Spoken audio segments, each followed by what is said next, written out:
Sud Radio. Samedi et dimanche, 22h, minuit. Louis Bénédy, les aventuriers de l'étrange.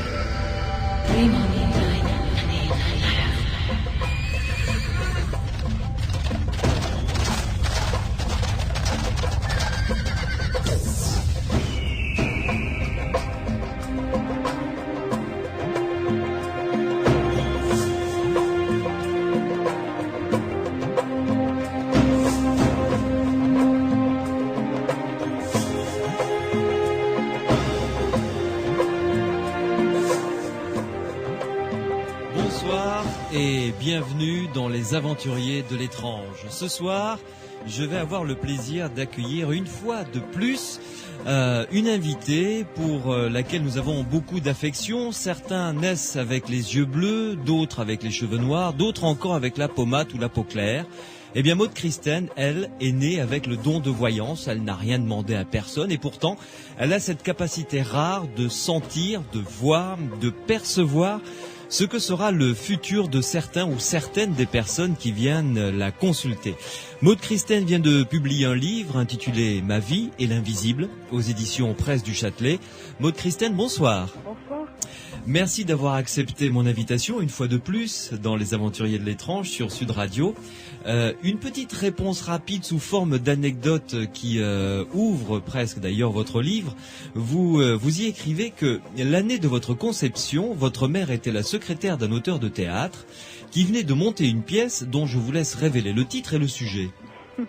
Cette pièce, c'était La Voyante, et c'est une pièce de théâtre qui parlait des efforts qu'une femme faisait dans la société de l'époque pour faire en sorte que les perceptions extrasensorielles soient validées par la science.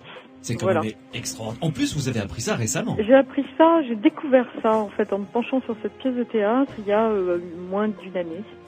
Ouais. J'ai fait cette découverte. C'est extraordinaire. On va avoir l'occasion de papoter tout au long de cette émission, de découvrir votre vie et puis votre réflexion, vos réflexions très intéressantes sur notamment un sujet qu'on n'avait jamais abordé, les consultants. Que doivent-ils attendre? Quand est-il utile d'aller consulter une voyante ou pas? Nous reviendrons sur tous ces thèmes. Votre enfance, pas facile du tout même. Vos parents, pas facile non plus. On en parlera tout au long de cette émission. Vous le savez, vous qui nous écoutez, vos commentaires, vos questions sont les bienvenus. Vous pouvez passer par le standard où Morad est là pour vous accueillir au 0826 300 300, 0826 300 300. Vous pouvez également intervenir par SMS au 71 200. Vous tapez Sud sur votre portable, vous laissez un espace. Ensuite, vous rédigez votre texte et vous envoyez le tout au 71 200. Je serai votre porte-parole. Sud Radio. Louis Bénédy, les aventuriers de l'étrange.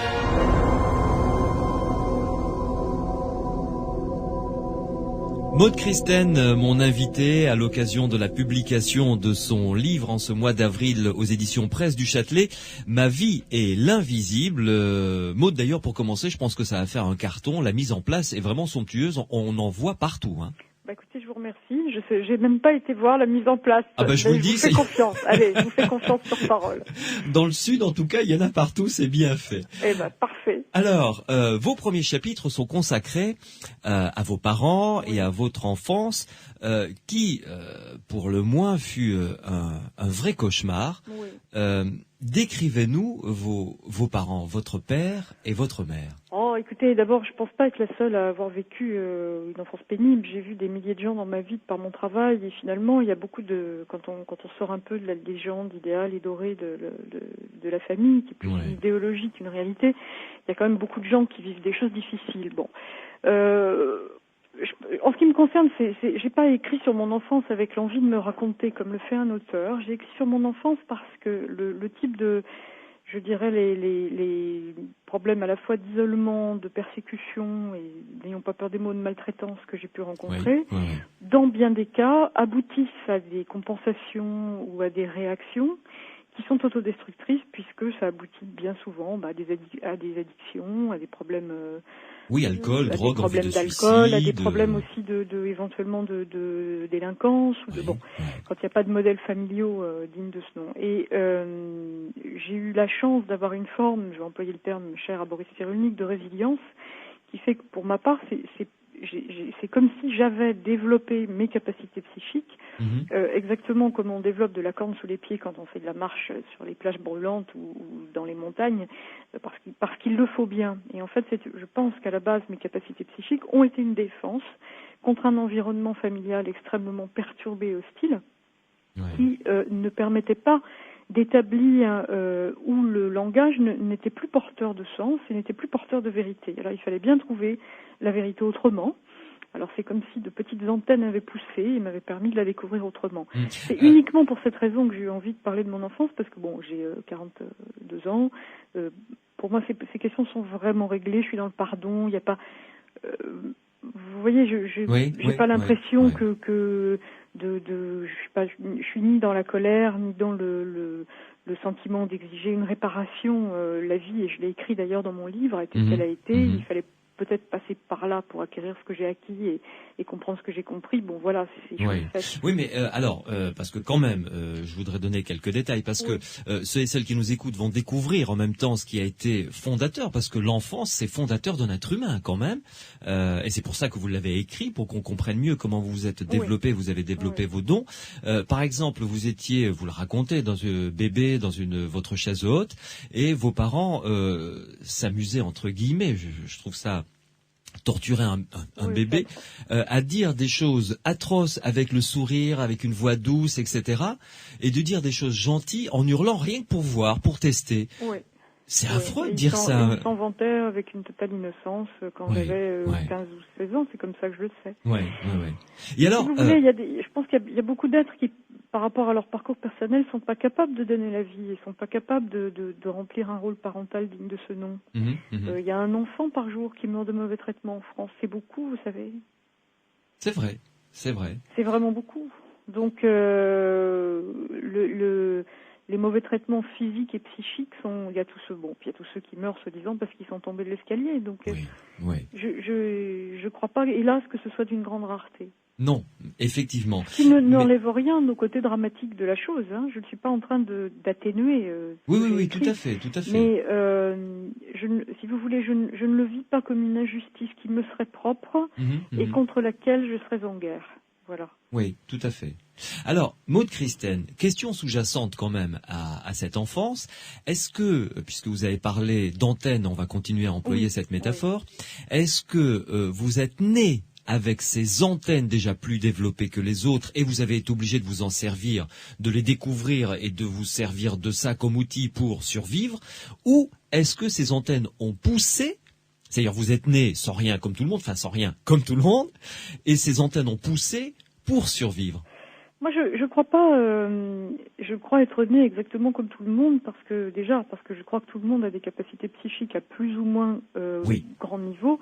On a déjà eu, je crois, cette conversation, mais je pense que c'est toujours utile de rappeler ma position là-dessus. Ma position, elle est universaliste. Je pars du principe que tout le monde a des capacités de clairvoyance et de précognition à l'état latent. Le professeur Yvignon dit souvent que beaucoup de gens font des rêves prémonitoires.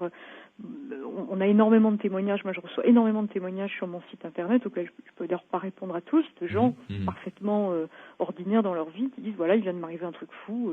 J'ai pensé à X que j'ai pas vu depuis 6 mois et puis crac, le téléphone a sonné, c'était X. Bon, on connaît tous des centaines d'anecdotes comme ça. Donc je crois pas qu'il y ait eu chez moi à la naissance un fond, si je puis dire, plus important que les autres. Simplement, non.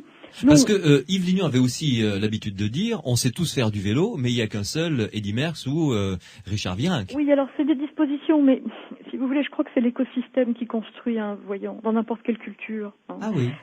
Or, il y a probablement des dispositions. Bon, on sait par exemple que ça se couple avec des dispositions artistiques. Bon, toute mon enfance, j'ai toujours été premier prix de dessin, souvent premier prix de musique. Donc on sait que ça se couple avec d'autres dispositions. J'ai des clients, c'est un secret pour personne, qui sont des chanteurs, des acteurs célèbres, etc. Ils ont beaucoup plus de capacité de voyance que les autres.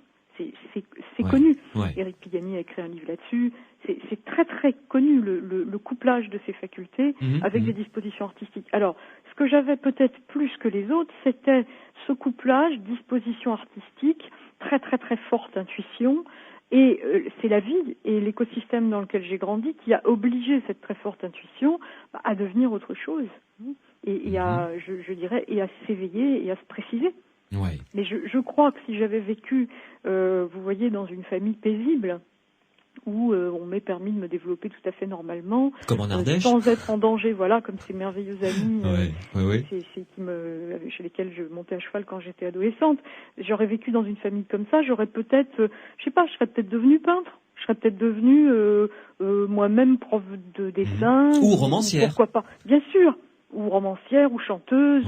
Je suis pas du tout sûre que ça aurait pris ce pli. J'aurais peut-être fait partie des centaines de gens qui m'écrivent en disant voilà, je suis guitariste professionnel et puis par moments, vous savez, c'est incroyable, j'ai des rêves prémonitoires, je vois les avions s'écraser, etc., etc. J'aurais probablement fait partie de tous ces gens qui sont tout de même extrêmement nombreux à connaître très régulièrement des épisodes de voyance. Ouais. Alors, vous aviez donc déjà toute petite des capacités particulières. Oui. Vous nous rappelez ce premier souvenir. Enfin, ce n'est pas un souvenir, c'est plutôt votre mère qui vous l'a raconté après, je pense. Cette poupée qu'elle vous a offerte et dit quel prénom veux-tu lui donner? Alors ça, c'est une curieuse histoire que ma mère m'avait racontée quand je devais avoir, je sais pas, 12-13 ans. Ouais. Elle avait une copine qui venait d'avoir un enfant. Et au même moment, elle m'a offert un baigneur en celluloïd. Et quand elle m'a offert ce baigneur, elle m'a dit comment vas-tu l'appeler? Et à ce moment-là, ma mère a pensé au prénom de la petite fille de son amie qui s'appelait Marina. Et j'ai regardé ma mère dans le blanc des yeux et je lui ai dit je vais l'appeler Marina en détachant chaque syllabe. Je crois qu'elle a été terrorisée. Alors, Maude Christène, vous vous rappelez de rêves? Ça, je trouve ça très intéressant. Vous les décrivez bien. Dans vos rêves, il y avait pas mal de personnages que vous rencontriez, notamment, je voudrais que vous nous en parliez, cette femme qui vous semblait inquiétante, qui était en jean, habillée de manière moderne, mais avec des tatouages ritueliques sur le front. Et c'était un personnage. D'abord, décrivez-nous ce personnage que vous ressentiez quand vous le visualisiez dans vos rêves. Quand j'étais adolescente, je suis passée par une période vraiment extraordinairement noire où j'ai dû, il n'y avait pas une journée où je me disais pas tiens, aujourd'hui je vais me suicider. Vous voyez, je me posais vraiment la question sous la forme le gaz ou la fenêtre. Bien. Et au moment où j'ai commencé à rentrer dans cette période, qui était d'une très très grande violence chez moi, là, la violence était à la fois verbale, physique, enfin, c'était vraiment un cauchemar. À tel point, je me rappelle qu'une amie, dont je sais qu'elle est devenue médecin, m'avait dit je vais te donner des vêtements et puis comme ça tu vas pouvoir partir. Et j'avais même pensé aller fuguer, vous voyez, en montant sur mon âge et en travaillant comme serveuse dans un café. J'étais vraiment au bout du rouleau.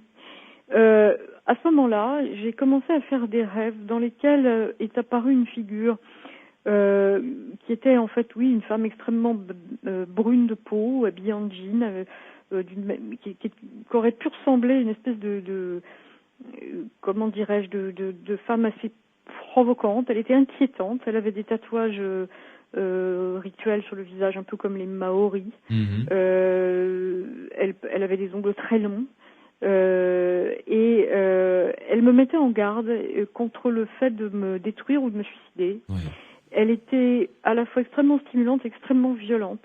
Et elle a commencé à me raconter d'ailleurs des histoires qui concernaient des proches qui se sont produits, notamment l'agression assez dramatique d'une de mes amies, que j'ai vu se produire 3 semaines plus tard. Enfin, c'était fou. Et elle me... Comment dirais-je? C'est comme si elle m'avait initiée sur d'autres plans de conscience. En fait, je peux pas, j'ai pas du tout l'idée de est-ce que c'est une entité, est-ce que c'est une autre forme de moi-même. J'arrive pas à me poser la question sous cette forme parce qu'une chose est sûre, c'est que j'ai envie de dire c'est de toute façon une entité dans la mesure où c'est une forme qui permettait probablement à une conscience supérieure qui est en moi-même de s'exprimer et qui à ce moment de ma vie a pris cette forme-là. Exactement comme les chamans ont des animaux de pouvoir qui sont des aigles ou des loups ou des ancêtres parfois qui les informent comme cette femme m'informait. Mais ce qui était étrange, c'était la nature de ces rêves qui ressemblaient pas du tout à des rêves au rêve classique qu'on fait la nuit quand on rêve comme notre chien rêve, vous voyez, en répétant notre quotidien. C'était vraiment des rêves où tout était brillant, lumineux, intense. Je me réveillais, j'étais épuisée, j'étais en sueur. J'avais vraiment l'impression d'avoir vécu ce qu'elle me montrait, là où elle m'emmenait. Et j'étais, je dirais, impressionnée et imprégnée de sa présence. Je la voyais comme on peut voir quelqu'un dans la réalité avec ce degré de netteté. Ouais. Et quand est-ce qu'elle a disparu, enfin qu'elle n'est plus réapparue dans vos rêves? Quand je devais, écoutez, étrangement, quand j'ai commencé à être vraiment certaine que je voyais, que j'étais voyante, quand j'en ai eu vraiment la certitude, c'est comme si cette voyance qui prenait cette forme-là, probablement pour que je puisse l'entendre et la supporter, du jour où elle a pu prendre une forme consciente, où j'ai pu me dire c'est moi, ça ne s'est plus remanifesté. Donc je devais avoir 22, 23 ans. Ouais. Juste à 20 ans, 21 ans, je dirais, 21 ans. Ouais. Et alors, parlez-nous de cette expérience que vous avez faite avec certains produits que on respire. C'était du triclo. Oui, alors ça c'est la seule expérience je dirais, de substance cherchant à modifier la conscience que j'ai faite dans ma vie, je tiens à le préciser. Parce que justement, cette femme vous mettait en garde et vous l'interdisait formellement, vraiment. Elle était extrêmement répressive, elle me disait si tu te drogues, tu vas mourir, si tu meurs, tu iras en enfer, si tu te suicides, tu iras en enfer. Enfin, pas de cadeau, extrêmement intimidante. C'était pas du tout généreux, enfin, c'était pas une présence bienveillante et positive, c'était vraiment une sorte de cerbère. Ouais. Mais en même temps pour votre bien. Ah oui, absolument. Et qui me mettait en garde contre des dangers. Enfin, c'était d'une précision absolument extraordinaire, mais dans un contact qui était tout de même dénué d'humour et de tendresse. Je dois le préciser. Et alors donc vous avez fait cette expérience. Alors un jour une camarade qui elle, hélas, a très mal terminé. M'avait dit j'ai sniffé un produit qui s'appelle d'ailleurs toujours de l'eau écarlate, qui est un produit à base de trichloroéthylène et enfin c'est un équivalent, c'est des produits très volatiles et qui modifient la conscience en donnant des espèces de perceptions. Et moi je suis passée à la droguerie, j'ai acheté une bouteille de ce produit, je me dis je vais essayer. Et comme une idiote, je m'assois sur mon lit, j'essaye, je commence à respirer ce produit et là j'ai vécu une expérience absolument incroyable, tout s'est mis à vibrer. J'avais l'impression d'être dans une jungle, le papier peint, alors je précise qu'on est dans les années 70, donc tout est psychédélique jusque-là, tout est normal, se met à se transformer en une espèce de jungle, je vois des mains, j'avais véritablement l'impression d'être emmenée, comme si ma conscience avait été soulevée par autre chose. Et à ce moment-là, j'ai revu ma visiteuse, à la fois si contemporaine, si rock'n'roll avec ses habits en jean et si sauvage avec ses tatouages, et qui me dit je vais te révéler quelque chose sur ta mère. Et là, je me rappelle, mais c'est vraiment des visions, là on est dans les hallucinations, il n'y a pas de problème, je crois qu'il faut appeler un chat un chat. Je vois à 1 mètre du sol la toute petite silhouette de ma mère, comme dans les contes de Walt Disney, les petites fées qui volette avec des ailes dans le dos. J'aperçois cette silhouette et elle me dit j'ai quelque chose à te dire, je ne t'aime pas, je vais te dire pourquoi. Et là soudain je suis très intéressée. Je dis quand même enfin la réponse. Et au moment où non pas ma mère qui devait dormir tranquillement, mais son égrégore, on va dire, s'apprêtait à enfin me donner une réponse satisfaisante. Ma visiteuse écarte cette vision et la fait disparaître immédiatement. Il dit non, je ne te dirai rien, tu ne le supporterais pas. Donc je n'ai jamais pu aller au bout de cette confidence.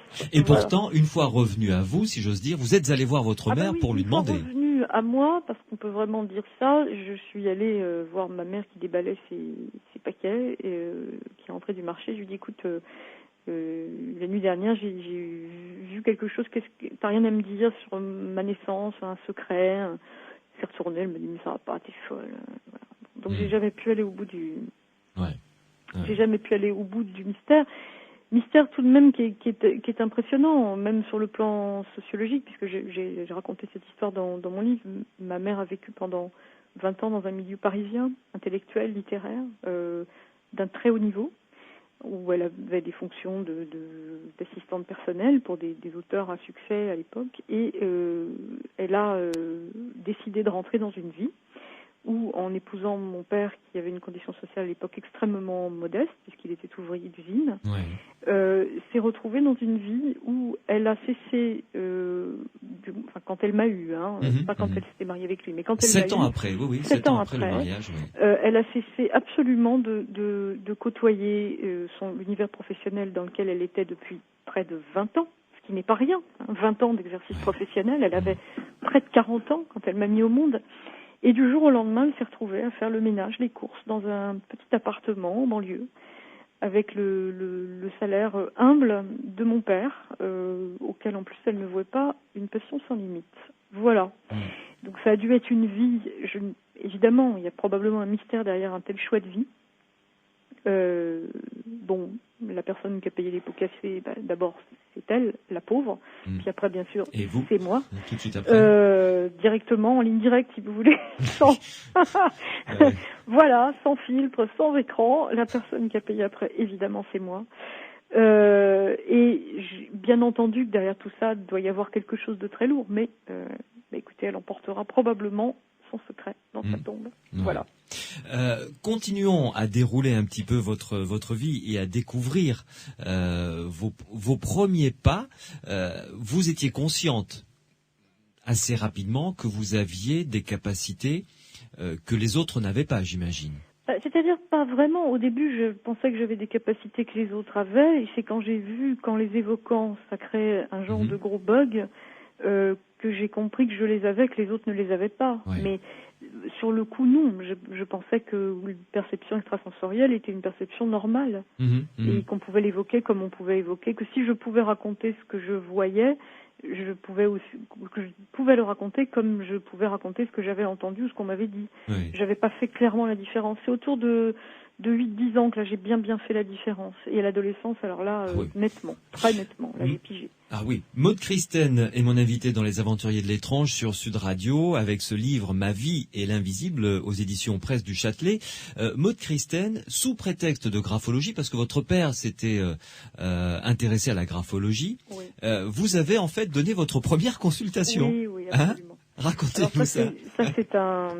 C'est une première voyance tout à fait spontanée, où là j'ai manifesté une malhonnêteté, un culot assez rare. J'étais chez une camarade et elle me montre une carte postale dont je me rappelle plus du tout l'image, mais qui venait de l'étranger. Et je lui dis que son oncle vit au bord de la mer et je précise beaucoup de choses sur la vie de cet oncle et de ses enfants.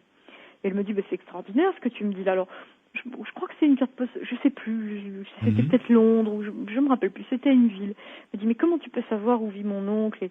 Et là, prise de court, parce que je m'étais un petit peu laissée aller, j'ai soudain une idée que je trouve géniale. Et comme mon père avait à la maison des bouquins de grapho, que j'étais en train de regarder l'écriture de cet oncle, qui bien sûr était un support pour moi, je dis voilà, c'est de la graphologie. Voilà. Et la maman de la jeune fille, qui était très drôle et qui était pas dépourvue de sens pratique, s'est tout de suite empressée de me dire dis donc, j'ai un copain, je voudrais savoir des choses là, tu crois que ça va marcher entre nous? J'avais 12 ans. Et alors là-dessus, je lui ai dit que son copain était marié, qu'il avait des gros problèmes avec un enfant, qu'il quitterait pas sa femme. Ah bon, dis donc, oui, c'est vrai, il est marié, il a des gros problèmes avec un enfant. C'est bien la graphologie, c'est vachement précis. Alors rétrospectivement, j'ai honte parce que je sais maintenant fort bien ce qu'est la graphologie, puisqu'il m'arrive, quand je travaille pour des cabinets de chasseurs de tête, d'être d'être utilisée comme un expert, comme des graphologues sont des experts. J'en ai rencontré, et bien entendu, c'est la graphologie quelque chose de formidable et d'extrêmement précis sur le tempérament et sur les possibilités, les aptitudes de quelqu'un. Mais en revanche, ça ne permet évidemment pas de savoir qu'un monsieur est marié et qu'il a des problèmes avec son fils. On est d'accord. Et il fallait bien que vous mettiez le couvercle sur ça, sur ce que vous aviez donné comme information. Je m'étais un petit peu laissée aller parce que si vous voulez, longtemps, j'avais du mal comme j'ai vécu quand même très isolée, je suis fille unique, mes parents n'avaient pas d'amis, c'était un univers extrêmement sclérosé. J'avais beaucoup de mal à me situer à l'extérieur jusqu'où je pouvais aller et pas. Vous voyez, j'avais des problèmes avec les bords et les contours dans le champ social. Et là, je m'étais laissée aller puisque j'avais eu la carte postale. Je voyais quelque chose, je l'avais dit. Il fallait bien entendu que j'arrête ce truc. que j'arrête ce truc pour pas que je sois pénalisée. Donc j'ai raconté ça. Voilà. Dites-moi, Maud Christen, pour se recentrer sur vous, la jeune adolescente que vous avez été, vous avez traversé une période punk, hein, c'est ça? Oui, punk, façon de parler. Sex Pistols, comment oui, ça? Oui, Sex Pistols, c'est à la mode, j'ai mais. été très marquée. En fait, j'ai été sauvée, vraiment, je crois qu'il faut le dire. J'ai été sauvée par mon amour de la musique et par mon amour du rock anglais. J'ai été sauvée. Je l'ai pas écrit. Je vais vous le raconter.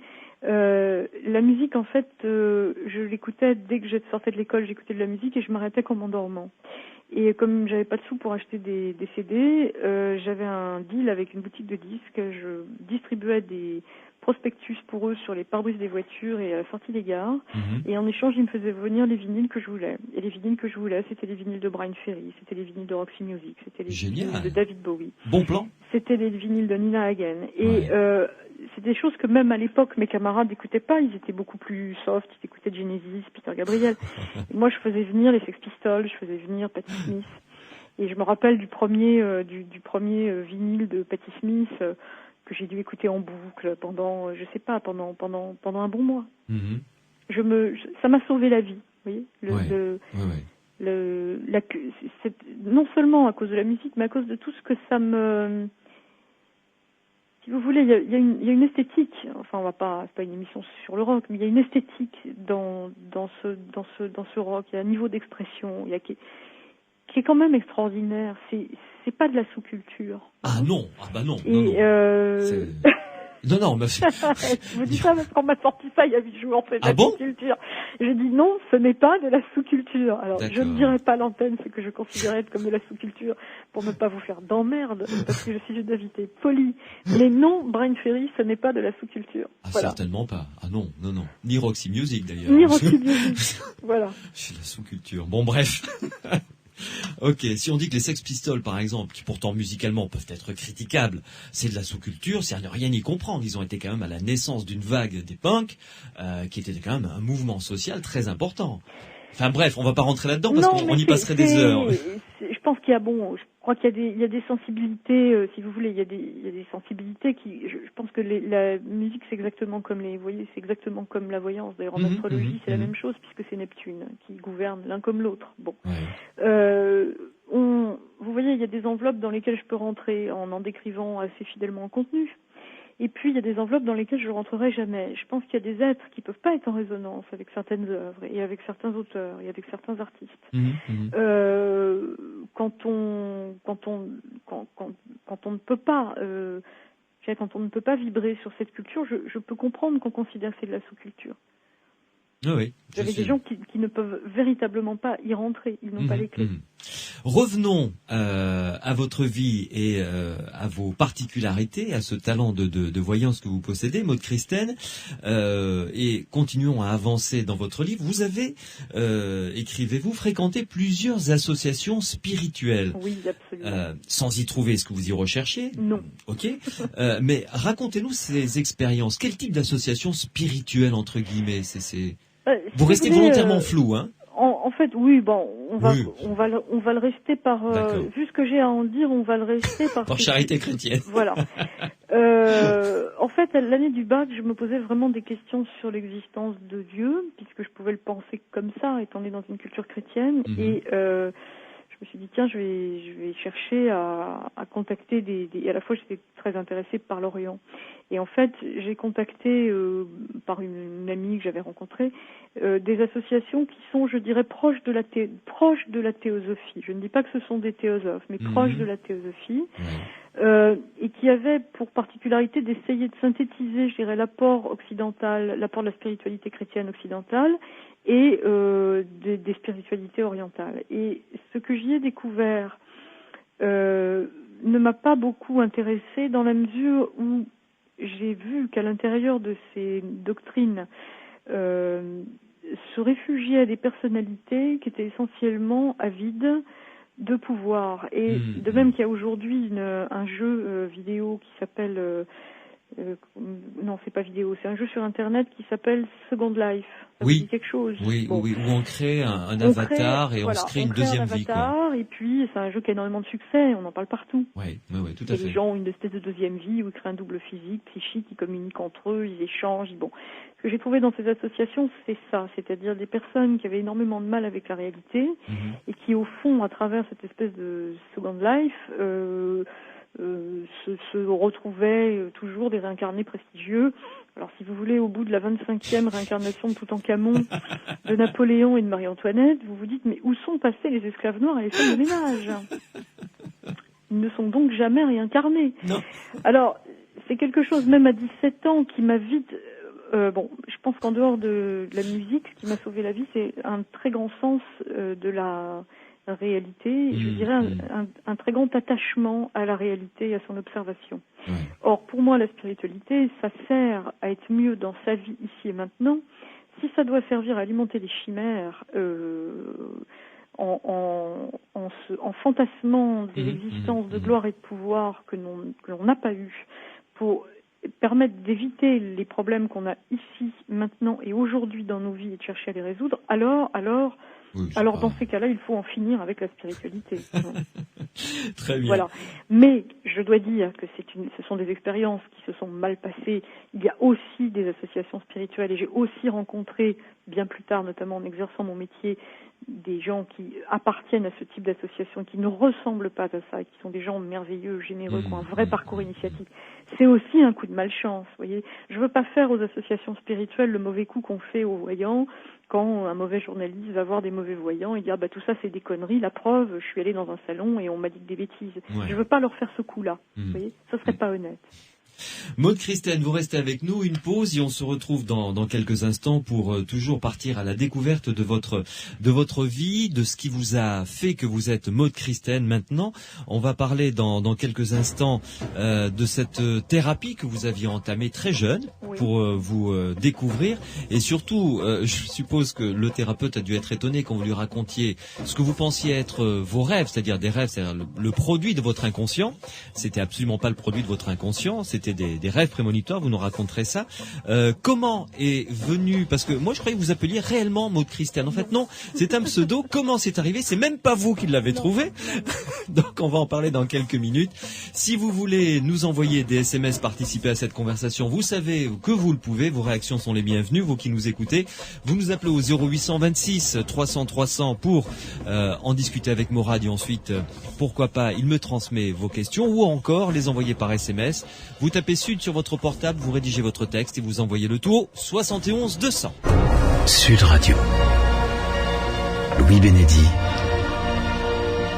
Les aventuriers de l'étrange. Ma vie et l'invisible aux éditions Presse du Châtelet, c'est le titre du nouvel ouvrage publié par Maude Christène. J'allais dire du dernier ouvrage, mais je l'avais fait 2 ou 3 fois et puis un prof de journalisme m'a dit mais c'est pas le dernier, elle en écrira peut-être d'autres. Ah bon, on sait pas, hein. Ça va être sur le réchauffement planétaire. On est peut-être au bout là, mon monsieur. Au train où va la Terre, ça. Je voudrais pas que vous fassiez une préconition. Voilà. Alors, donc, Maude Christène est mon invitée dans Les Aventuriers de l'étrange. On a parlé des associations spirituelles que vous avez fréquentées, puis finalement, vous êtes tourné vers votre propre cheminement. Vous avez notamment entamé une thérapie avec l'enfance que vous avez eue. On comprend pourquoi. D'ailleurs, tiens, juste 30 secondes pour qu'on comprenne bien.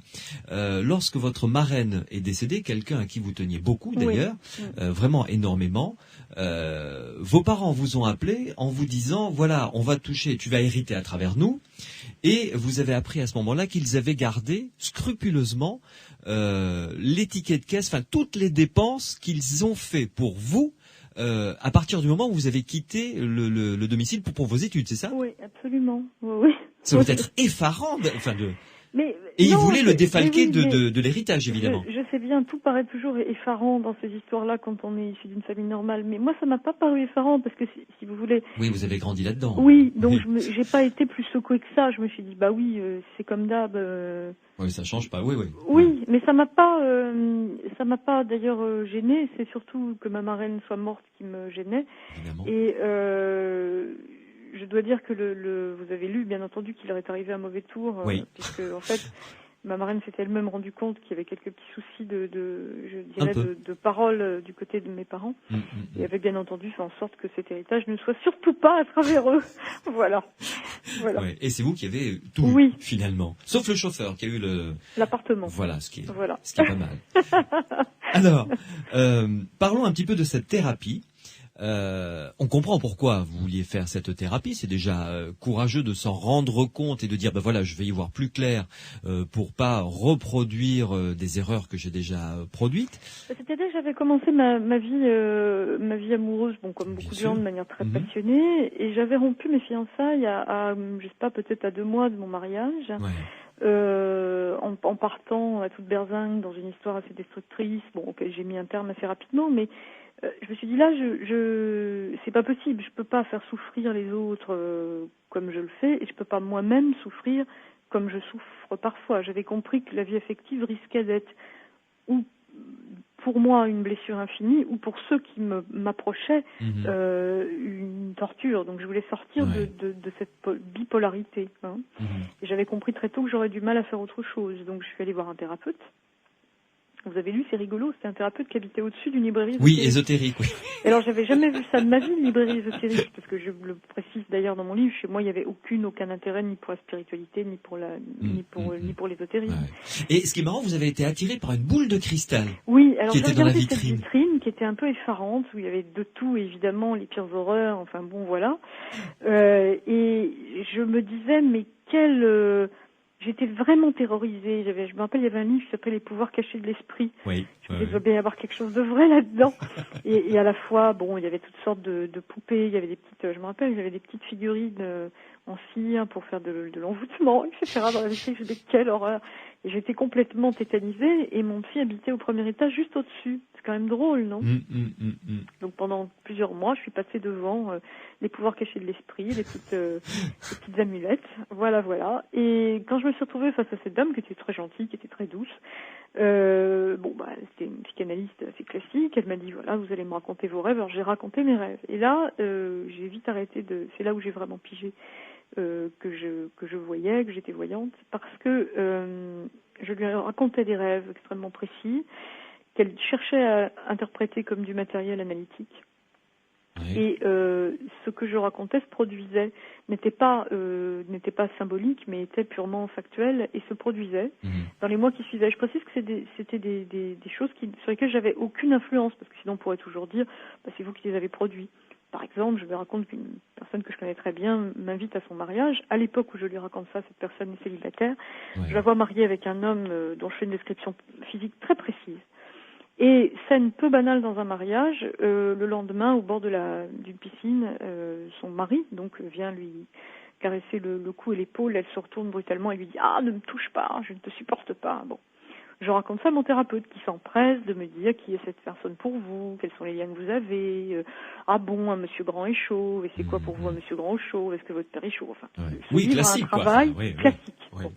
Or, plusieurs mois plus tard, la personne en question me présente son fiancé qui est grand, chauve, avec des lunettes, se marie, mariage auquel j'assiste. Le lendemain matin, ils sont au bord de la piscine et bien entendu, la scène finit de se dérouler à la virgule près comme je l'ai vu. Oui. Bon, alors, il y en aurait eu qu'un comme ça, mais il y en a eu des demi-douzaines. Et là, très rapidement, j'ai compris qu'en fait, ce que nous étions en train d'essayer d'interpréter comme des choses qui m'auraient appartenu m'étaient étrangères et que mon psychisme était pour eux au monde. Ouais. Et en fait, servait juste de polaroïde pour que viennent se révéler des informations qui allaient toucher des proches, mais qui ne me concernaient pas, qui ne me concernaient en rien. Il y avait quand même, parmi tout ce matériel, de quoi être utilisé par votre thérapeute, enfin, des rêves qui venaient vraiment de votre inconscient? Écoutez, quand je me suis rendu compte de ça, et on s'en est rendu compte ensemble, d'ailleurs, je dois dire que je voyais plus très bien comment continuer, parce que comment voulez-vous faire quand vous avez des échantillons de travail sur lesquels vous pouvez pas travailler puisque vous savez pas vous savez pas ce que ça va être avant. Mais comment est-ce qu'elle l'a pris? Parce que c'est intéressant, tiens, sa réaction quand parce que vous avez dit on s'est rendu compte de ça, c'est-à-dire la thérapeute. C'est-à-dire que moi je l'ai dit, elle a acquiescé, voilà, moi je l'ai dit ce qui se passait, elle a acquiescé, elle avait l'air un peu inquiète, mais vous savez c'était c'est des thérapeutes très classiques qui disent pas un mot, qui font qui sont très onomatopants. Voilà. Donc j'ai senti qu'il y avait une forme de gêne. Alors, je ne sais pas si elle m'a cru. Elle a peut-être pensé que j'étais délirante ou que j'essayais de l'embaucher. Irrémédiablement perdue, oui. Je n'en sais rien. Mais je sentais la gêne croître, en tout cas, de manière profonde. Et puis peu à peu, j'ai mis un terme. Mais ce qui était important, c'est que vous l'avez compris. Ah oui, à la limite, elle, ce qu'elle en a compris, j'en sais rien. Et très franchement, c'est pas très grave. Moi, je l'ai compris. Parce que si vous voulez, là, l'expérience était devenue nette parce que je l'avais énoncé. C'est là où j'ai vu quand même les bienfaits de la thérapie, c'est que le fait d'énoncer des choses les change. Des rêves prémonitoires qui s'étaient produits, j'en avais fait des centaines. Mais dans la mesure où il y avait toujours un décalage entre le moment où je le rêvais, le moment où ça se produisait, et où bien entendu, sur le nombre de choses qu'on rêve, il y en a bien qui vont finir par se produire, ne serait-ce que statistiquement, j'avais pas fait très attention. Je savais que je voyais, mais j'étais pas certaine en tout cas. Alors que là, quand je vous passais des heures, il y a tout de même aussi le fait de payer quelqu'un pour ça, à évoquer ses rêves de manière extrêmement précise, avec un luxe de détails, et que tout ça se produisait 2 ou 3 mois plus tard, là, évidemment, je pouvais plus me replier. Surtout que ces rêves, vous les notiez, hein? Ah oui, alors ça, j'ai commencé à faire ça quand j'avais 14 ans, j'adorais ça. Je notais certains de ces rêves. Oui. Ensuite, pour continuer à avancer dans votre vie, vous avez travaillé dans la communication. Oui. Grâce à des amis que vous avez rencontrés dans une librairie. Oui. Et avec qui il n'y avait pas, a priori, dès le départ, pas plus d'affinité que ça. C'est-à-dire que je pense que j'ai eu quand même beaucoup de chance dans ma vie d'avoir été, je dirais, aidée, guidée et valorisée à une époque où j'étais extrêmement fragile psychiquement par des gens auxquels je pouvais faire confiance. En fait, le côté insolite de l'histoire, c'est que les amis en question appartenaient à des milieux sociaux beaucoup plus privilégiés que les miens. C'est des milieux parisiens, grands bourgeois, aristocratiques, ce qui n'était pas du tout mon cas. Comme vous le dites d'ailleurs, des halls d'entrée aussi grands que l'appartement de mes parents. Oui. Et normalement, quand on a lu Bourdieu, on sait très bien que les gens se mélangent pas socialement. Et là, il s'est passé quelque chose d'assez sympathique, c'est-à-dire que en fait, ils m'ont reconnu des talents. Alors d'abord au niveau de l'écriture et puis d'autres au niveau humain. Alors qu'au fond, j'avais déjà eu beaucoup de copains quand j'étais beaucoup plus jeune, au début de mon adolescence, mais compte tenu des problèmes familiaux que j'avais eus, c'était toujours des copains qui, alors là, à l'opposé, étaient, je dirais, issus de milieux particulièrement défavorisés. Vu ce que je vivais chez moi, je pouvais pas avoir une vie des amis bien classiques dont les parents auraient été, comme les miens, des cadres moyens, paisible, c'était pas possible. Bon, donc évidemment, quand j'étais très jeune, j'étais en lien avec des gens qui étaient issus d'univers à la fois socialement et familialement très éprouvés. Et j'étais aussi extrêmement seule. En revanche, contrairement à ces jeunes, moi je lisais beaucoup et j'écrivais beaucoup. Donc ça me donnait une vie intérieure, une espèce de production entre ça et le rock, si je puis dire, ça me soutenait dans une vie intérieure qui était tout de même assez particulière. Il se trouve que j'ai pu partager ça avec ces jeunes issus d'un milieu, beaucoup plus privilégié, peut-être parce qu'on avait aussi les mêmes goûts littéraires et culturels, mais en tout cas, ça a fonctionné. Et ça m'a beaucoup aidée parce que, si vous voulez, à un âge où on a des problèmes familiaux dramatiques, j'étais pas une bonne élève, je le précise, j'ai eu mon bac à 17 ans, mais c'est un hasard. J'ai fait 2 ans de droit où je me suis un peu accrochée, mais j'étais pas ce qu'on appelle une bonne élève. Les enseignants m'avaient pas reconnue. Mon milieu familial m'a piétinée, c'est peu de le dire. J'étais quand même dans une situation d'isolement quasi total. Et le fait d'avoir, quand on est très jeune, non seulement des jeunes de notre âge, mais aussi leurs parents, qui ont été assez formidables pour moi, qui vous disent, voilà, c'est bien ce que tu fais, tu es doué, il faut que tu continues, il faut que tu écrives, tu deviendras un écrivain, c'est extrêmement mobilisant. Oui. D'autant qu'on se dit, après tout, c'est des gens qui voyagent dans le monde entier, qui sont extrêmement cultivés, dont certains sont des grands noms français. Après tout, s'ils me trouvent si bien que ça, comme ils ont le recul et qu'ils ont vu du monde, c'est que je vaux peut-être quelque chose. Et ça m'a évidemment beaucoup aidé. Ça m'a aussi aidé à un autre niveau. C'est que quand j'ai commencé à exercer, finalement assez jeune, puisque j'avais 23 ans, le fait d'avoir passé quelques années dans des milieux extrêmement privilégiés m'avait vraiment rodé socialement et faisait que j'étais plus du tout dans cette espèce de, je dirais, d'ivresse bien compréhensible, des gens qui réussissent, que ce soit dans le patinage artistique, dans le foot ou dans la voyance, et qui sont issus de milieux très modestes et qui sont d'une certaine manière aveuglés, vous voyez, par les propositions, par et ça a été extrêmement initiatique pour moi, parce que quand j'ai fait ma première télé, j'avais 23 ans, quand des gens, je dirais, issus de milieux similaires ont commencé à m'inviter à dîner, etc., je me suis pas sentie obligée d'accepter pour avoir une promotion sociale, parce que d'une certaine manière, tous mes amis depuis que j'avais 17 ans appartenaient à des milieux privilégiés. Donc j'ai pas pu me comporter en courtisane. Et ça, je pense que ça a été une chance énorme, parce que je ne sais pas comment j'aurais réagi si j'étais passée, je dirais, sans palier de décompression, de ma banlieue ouest résidentielle et tranquille à un succès tout de même assez violent à un âge où j'étais quand même très jeune, parce que j'avais que 23 ans. Je ne sais pas comment j'aurais passé la barre, vous voyez ? Oui, ça aurait pu être destructeur. Voilà. Alors que là, ça m'a pas, j'ai pas été plus impressionnée que ça. Ça m'a beaucoup apporté. Ils m'ont beaucoup apporté. Alors, vous rentrez. Mais ils m'ont beaucoup apporté. Vous les voyez encore d'ailleurs ? Oui, bien sûr. Il y en a plus un qui vit en France. Tout le monde est parti à l'étranger, mais on a toujours de bonnes relations. Alors, parlons un petit complicité. peu. Parlons maintenant de. Vous êtes rentré donc dans la communication. Tout à fait. Et puis, arrivé un moment, vous dites bon, j'ai envie d'écrire, vraiment. Oui. Là, ça vous prend parce que votre idée à ce moment-là, c'était de devenir romancière d'écrire. Ah oui, là, c'était très net. J'étais rentrée dans la com parce qu'il fallait bien que je travaille. Oui, il fallait manger, donc, quoi. Assez jeune, 20 ans, mon premier poste. J'y réussissais. Ça, c'était comme ça. Parce que, puis, vous savez, dans les années 80, la publicité, c'était quand même très très à la mode, et puis c'était vraiment le secteur sympa, porteur. Bon, donc j'y réussissais. Mais moi, j'arrive pas à m'intéresser aux affaires. Vous voyez, le business, c'est un truc qui m'intéresse pas vraiment.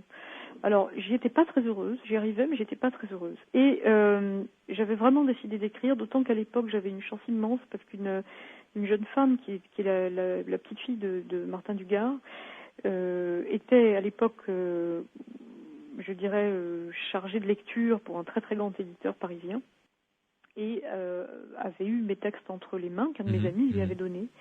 Il avait trouvé que j'étais très talentueuse, ce qui était pour moi une chance immense, parce que quand tu as 22 ans, on vous dit voilà, tu vas pouvoir être édité c'est bien, hein.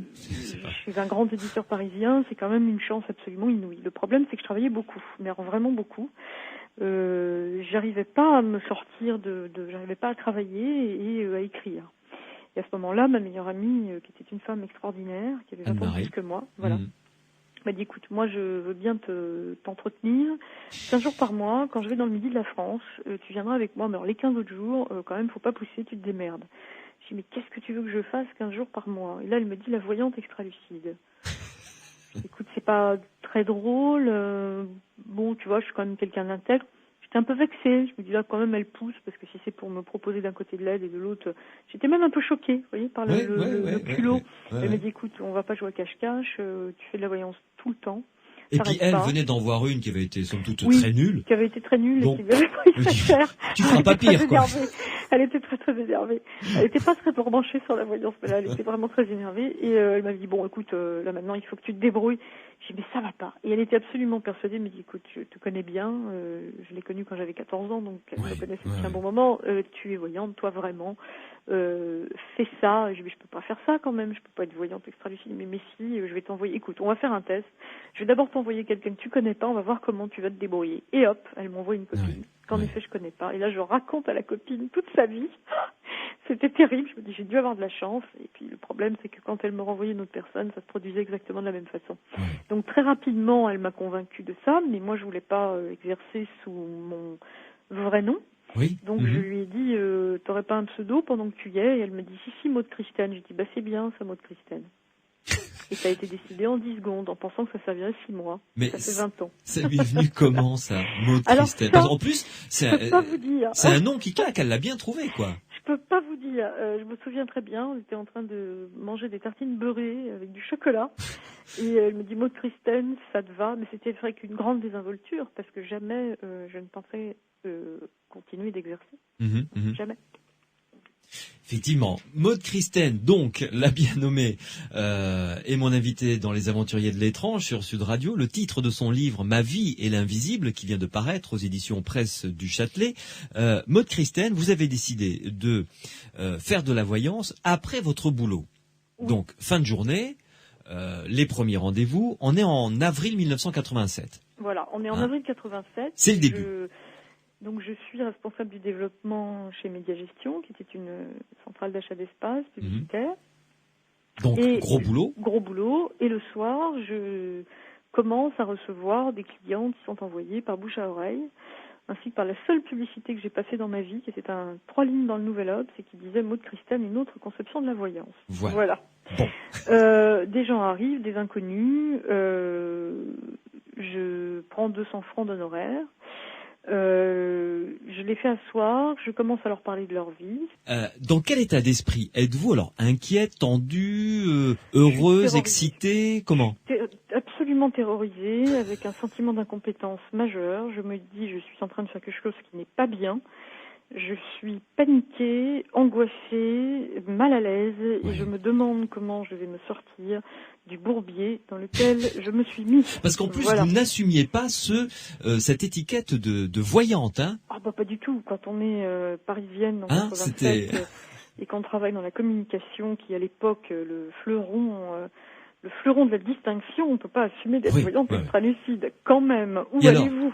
Est-ce que vous avez été rassurée au bout de Alors, 1, j'ai été très 2, vite 3 rassurée, parce qu'en fait, dès que j'étais face aux gens et que je les regardais dans les yeux, ou que je fixais d'ailleurs n'importe quel objet qui était derrière eux ou devant moi, j'avais des perceptions extrasensorielles. Je pouvais leur décrire leur fils, leur maison, ce qu'ils étaient en train de faire.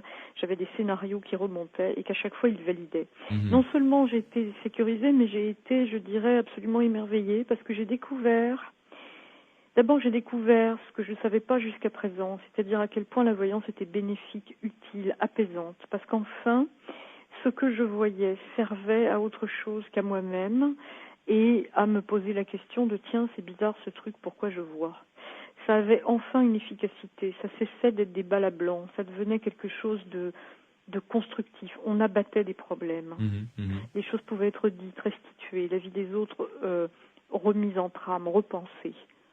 Et ça a un effet extrêmement soulageant. Vous savez, quand vous êtes face à quelqu'un qui vous dit depuis l'âge de 17 ans, vous avez perdu votre père, ça a été une épreuve extrêmement difficile pour vous, et puis vous avez erré de pays en pays, et puis vous avez rencontré un homme qui était comme ci, comme ça, puis vous avez eu un enfant, et maintenant vous êtes à un moment difficile parce que vous ne savez pas ce que vous devez faire de votre couple. C'est merveilleux. Et je lisais sur le visage des gens qui étaient en face de moi cette espèce de bonheur et de soulagement d'être compris, je dirais, de manière tellement instantanée, vous voyez. Alors, on n'a pas le temps malheureusement parce qu'il nous reste pas beaucoup de temps de parler des consultants, ce qu'ils doivent attendre d'une voyante ou d'un voyant. La voyance réussie est une arme à double tranchant, vous l'avez à peine effleuré.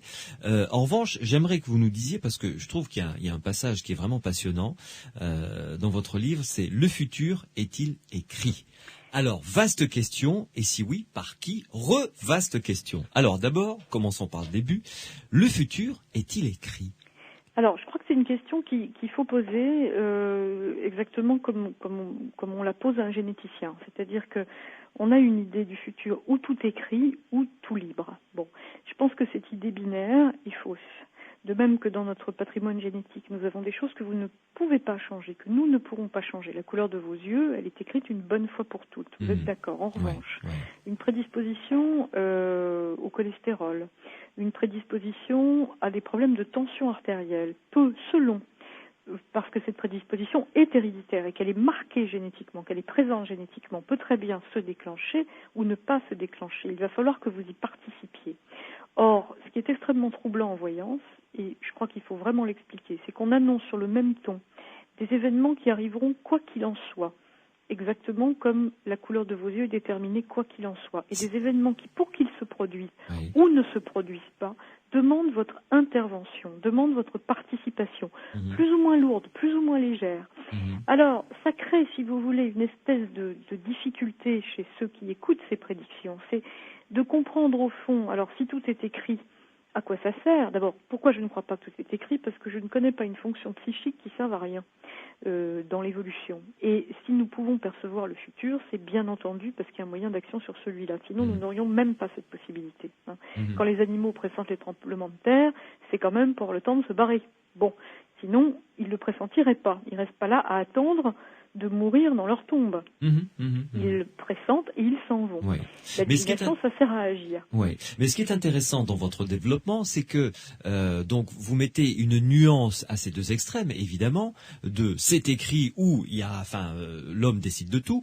Vous dites il y a des événements incontournables, c'est-à-dire qui, quoi qu'on fasse, quoi qu'on dise, où qu'on aille, on se les retrouvera toujours devant. Oui, parce qu'ils correspondent à ce que nous sommes. Quand vous êtes une fleur, vous pouvez attirer une abeille ou un papillon. Oui. En soi, il peut arriver l'un comme l'autre, mais vous ne pouvez pas attirer une clé à molette. Difficilement. Difficilement. En revanche, quand vous êtes un boulon, vous allez rencontrer une clé à molette. Jusque-là, tout est normal. Excusez-moi de le dire avec humour et ironie, mais c'est pour essayer de donner des images qui sont simples. Or, quand on est dans un champ de résonance, je m'intéresse beaucoup à Rupert Sheldrake, je ne suis pas la seule, c'est un éminent chercheur dont vous avez probablement eu l'occasion de parler, et vous avez bien entendu interviewer.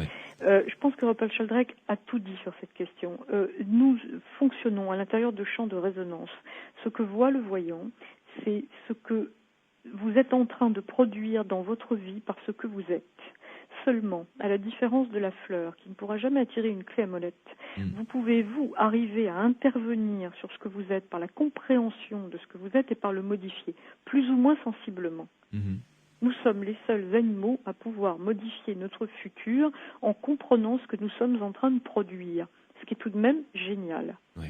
Bon, maintenant, malgré tout, dans ce que nous sommes en train de produire, il y a un champ. De même que j'aurais peut-être pu être prof de dessin, j'aurais pas pu être mathématicienne. Vous voyez, ça c'était pas possible. Bon. Et ce qui est important en voyance, c'est de la possibilité d'informer d'événements qui vont se présenter parce que nous sommes en train, par ce que nous sommes, de les produire et de les attirer. Comme la feuille, comme la fleur attire l'abeille. Et je renseigne, si vous voulez, sur ce que nous sommes en train d'attirer dans notre champ. Donc oui, le futur est écrit, et à la fois non, parce que s'il se révèle à l'intérieur de cette écriture quelque chose d'extrêmement difficile, on peut parfois arriver à le modifier en l'évitant. Vous êtes adepte du parler vrai. On l'a compris un petit peu lorsque vous recevez quelqu'un, c'est-à-dire que la personne qui vient vous voir, ou qui va voir un voyant, une voyante, digne de ce nom du moins, doit être prêt ou prête à tout entendre. Alors, tout entendre, il y a des limites quand même, on ne va pas annoncer des morts tragiques, ça ne se fait pas. D'abord, on en voit fort peu, mais enfin, quand on en voit, on ne va pas les annoncer. Bon.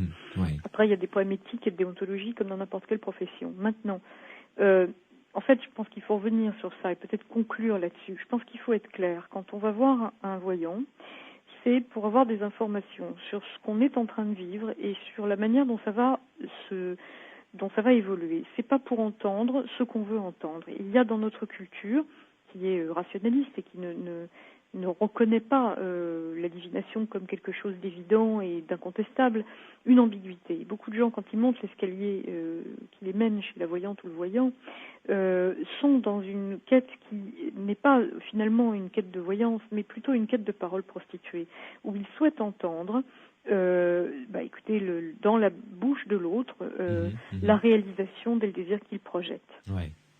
Et ça, c'est quelque chose qui, je crois, pollue et pourrit le travail de beaucoup de voyants, beaucoup de mes confrères.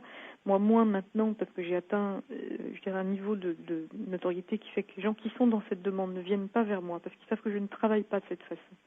Mais pendant des années, j'ai été obligée, disons-le crûment, de mettre à la porte, parfois assez vertement, des gens qui venaient entendre et payer de ma part une parole qui était d'entendre que leur sœur tant détestée allait décéder, que leur amant marié allait bien sûr quitter sa femme et ses 5 enfants, que ce diplomate vaticanais avec lequel elles avaient des relations amoureuses allait bien entendu quitter les ordres, et toutes sortes de fantaisies. Avec une pression psychologique qui montait très clairement, vous voulez pas me dire ça, donc vous êtes une mauvaise voyante. Et ça, c'est quelque chose que mes confrères subissent. Alors, je suis pas en train de dire que les voyants sont des victimes et que les clients sont de véritables abominables personnages qui poussent dans leur retranchement des médiums innocents, mais ça existe aussi, si vous voulez. De même, quand on parle, vous savez, du charlatanisme, de la voyance par téléphone, on peut pas dire qu'il n'y a pas de victimes, on peut pas dire qu'il n'y a pas de gens qui sont ruinés, on peut pas dire qu'il n'y a pas d'esprits simples qui sont abusés, mais globalement, quand les gens utilisent ce type de service, j'ai eu cette conversation avec une jeune femme dans une émission de télé il n'y a pas longtemps qui était d'une grande intégrité. Je lui ai dit, écoutez, est-ce que vous pouviez imaginer que des gens qui passent des pubs dans lesquelles ils écrivent plus grand voyant du monde, disponible 24 heures sur 24, numéro de carte bleue, téléphone, est-ce que vous pouvez imaginer que ces gens ont des dons de voyance? Elle m'a regardée, elle me dit bien sûr que non, je ne l'ai jamais imaginé. Simplement, j'appelais pour entendre ce que je voulais entendre. Elle l'a reconnu. Oui. Alors après, qu'elle soit tombée dans une addiction, que ça lui ait coûté des milliers d'euros de téléphone, ça c'est un problème comme peut en générer le jeu, peut en générer les casinos, l'alcool. Beaucoup de gens vont au restaurant pour se faire plaisir, peu deviennent alcooliques, certains le deviennent. Beaucoup de gens appellent ce type de service pour entendre ce qu'ils ont envie d'entendre et l'entendent et s'en tiennent là. D'autres, parce qu'ils sont plus fragiles, basculent. Mais on ne peut pas véritablement parler d'escroquerie parce que je crois que le consultant lui-même n'est pas dupe. Vous voyez, je crois que c'est vraiment autre chose. Et qu'il est important, urgent en France de distinguer les gens qui sont dans une démarche où ils vont utiliser la divination, comme on l'utilise dans toutes les cultures, c'est-à-dire comme un véritable coup de sonde, un scanner, une prise de sang, un examen qui permet de cerner à un moment où on est, qu'est-ce qui est en train de se profiler, qu'est-ce qu'on doit faire. Comme l'oracle du Dalai Lama, par exemple. Comme l'oracle du Dalai Lama, par lequel j'ai eu le privilège d'être reçu. Sa sainteté, le Dalai Lama utilise des oracles pour diriger. C'est une tradition tibétaine qui continue. Et j'ai eu la chance d'assister au Telo Tse-Chou, qui est une fête qui existe une fois tous les 12 ans, l'année du singe, et dans laquelle des oracles en transe sont pénétrés par un esprit, sont pénétrés par des divinités tibétaines qui les informent et qui à travers eux informent sa sainteté de ce qu'elle doit faire ou ne pas faire. L'utilisation de la divination, c'est ça. Alors juste pour conclure justement, Maud Christène, je voulais savoir que vous répondiez, quand est-il utile de consulter un voyant ou une voyante? Alors, d'après vous? D'abord, on va reprendre en essayant d'évoquer les situations où il ne faut surtout pas consulter un voyant. Alors d'abord, il ne faut surtout pas consulter un voyant quand on est extrêmement dépressif et qu'on ne supporte pas d'entendre que les désirs sur lesquels nous butons ne se réaliseront pas. Si il est vital pour vous d'imaginer que la personne avec laquelle vous entretenez une relation amoureuse douloureuse va être la bonne personne pour vous, surtout ne consultez pas. Si à un moment de votre vie, c'est cette idée qui vous tient debout, ne consultez pas un voyant parce que vous risquez d'entendre quelque chose que vous n'êtes pas prêt à supporter. Voilà. Donc on ne consulte pas quand on ne peut supporter qu'une seule réponse à la question qu'on pose. On consulte quand on a l'intention de faire des choix.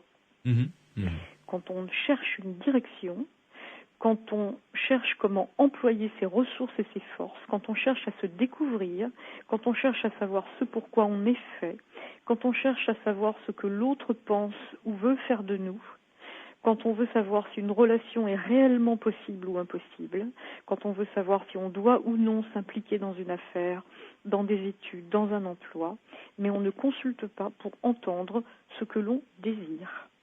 Exact. Maud Christène, on se retrouve dans quelques instants pour continuer à discuter ensemble. Vous savez que vous qui nous écoutez, vous pouvez m'envoyer vos SMS au 71 200. Je serai volontiers votre porte-parole. À tout de suite dans Les Aventuriers de l'étrange sur Sud Radio. Sud Radio. Louis Bénédy.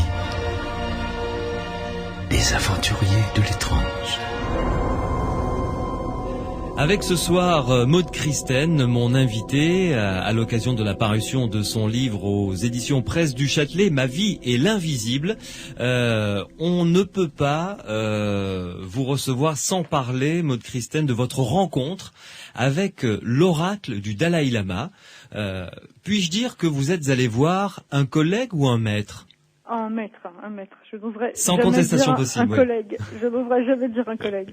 J'ai eu vraiment le très grand honneur, parce que c'est un honneur que n'a jamais eu aucun voyant occidental, d'être reçu par l'oracle Nechung, qui est l'oracle officiel du Tibet, je dirais pour le dire plus simplement, le voyant du Dalai Lama, qui rentre en transe. Donc, on avait vu ça dans un film de Scorsese, où c'est un acteur qui jouait son rôle.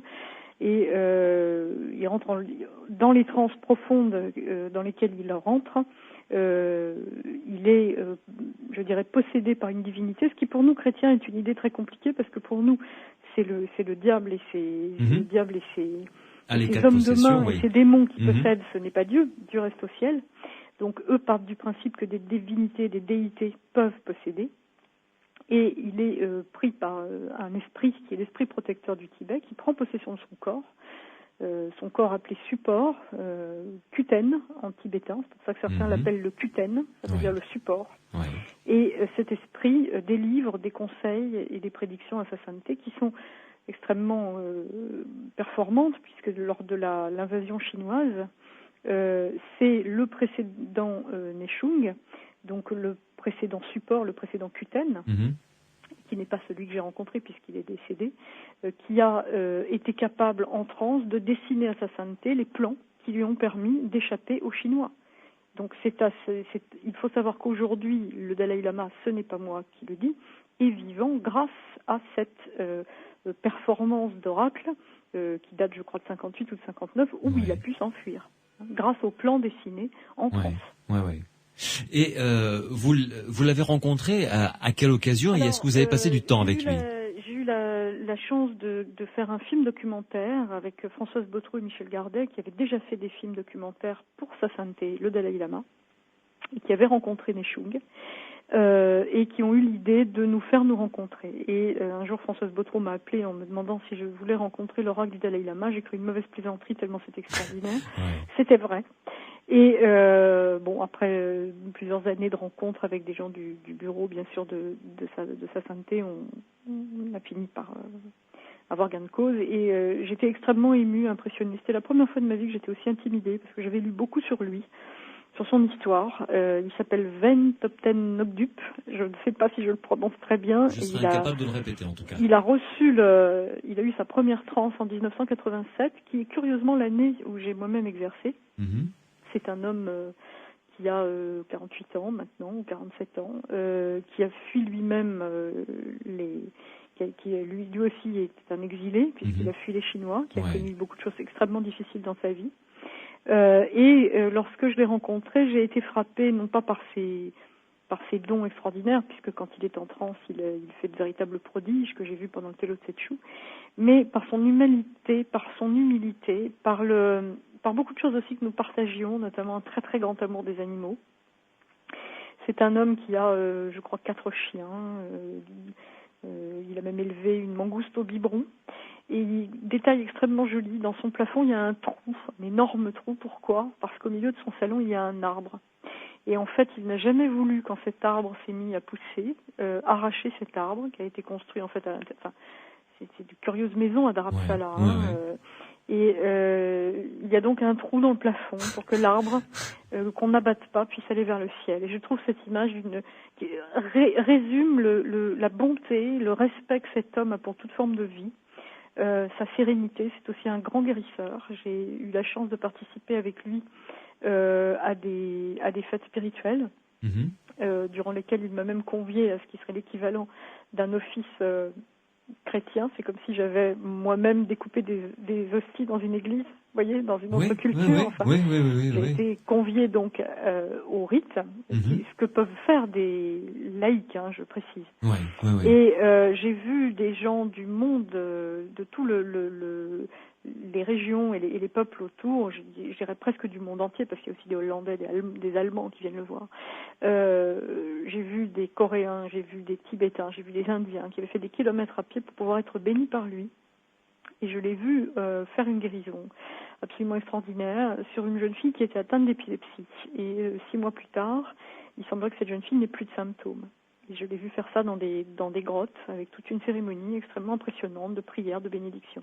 Nechung ne tire aucune gloire de ses capacités de guérisseur. Il dit d'ailleurs ne pas en avoir. Il dit juste prier avec succès. les Bouddhas pour que les hommes retrouvent la santé. En tout cas, ça marche. Voilà. Pour lui, il n'est qu'un intermédiaire finalement. Alors, lui, déjà, est un moine.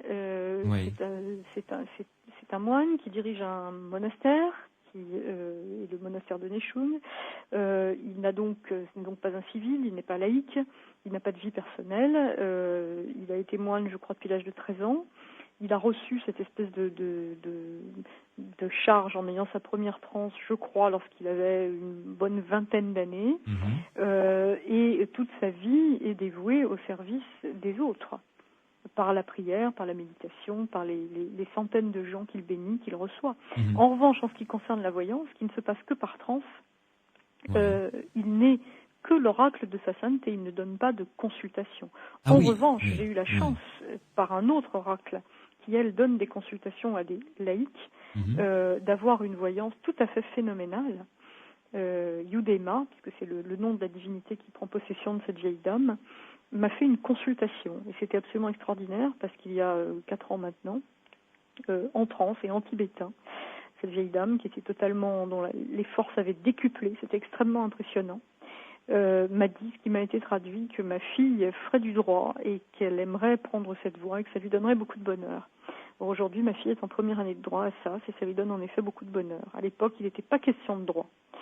Et quand je suis rentrée à Paris et que je lui ai dit ça, j'ai eu la surprise, alors j'étais même pas rentrée à Paris, c'était au téléphone, j'ai eu la surprise de découvrir qu'au moment où Yudema, vieille dame tibétaine, illettrée, ou plutôt Pema, qui est le support de Yudema, puisque c'est toujours la même histoire, m'a fait cette voyance. Ma fille était à 2 jours de discuter avec son papa et de découvrir avec son papa qu'au lieu d'une grande école de commerce, elle avait envie de faire du droit. Voilà. Donc c'est quand même une histoire assez extraordinaire. Ah oui, pour le moins. Oui. Assez extraordinaire. Et tout ce qui m'a été dit durant cette consultation s'est avéré juste. Voilà. On vous sent en même temps extrêmement impressionnée et très très respectueuse. Ah oui, absolument. J'ai eu un gros choc avec les Tibétains.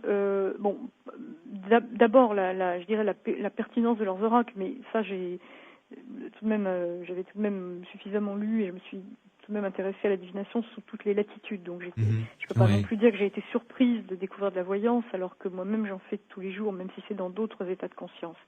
Je connaissais ces pratiques avant de les avoir rencontrées. Je les ai simplement vérifiées ou validées, ou j'en ai été le témoin, mais j'en connaissais l'existence. En revanche, ce qui m'a frappée, ce que je soupçonnais pas, c'était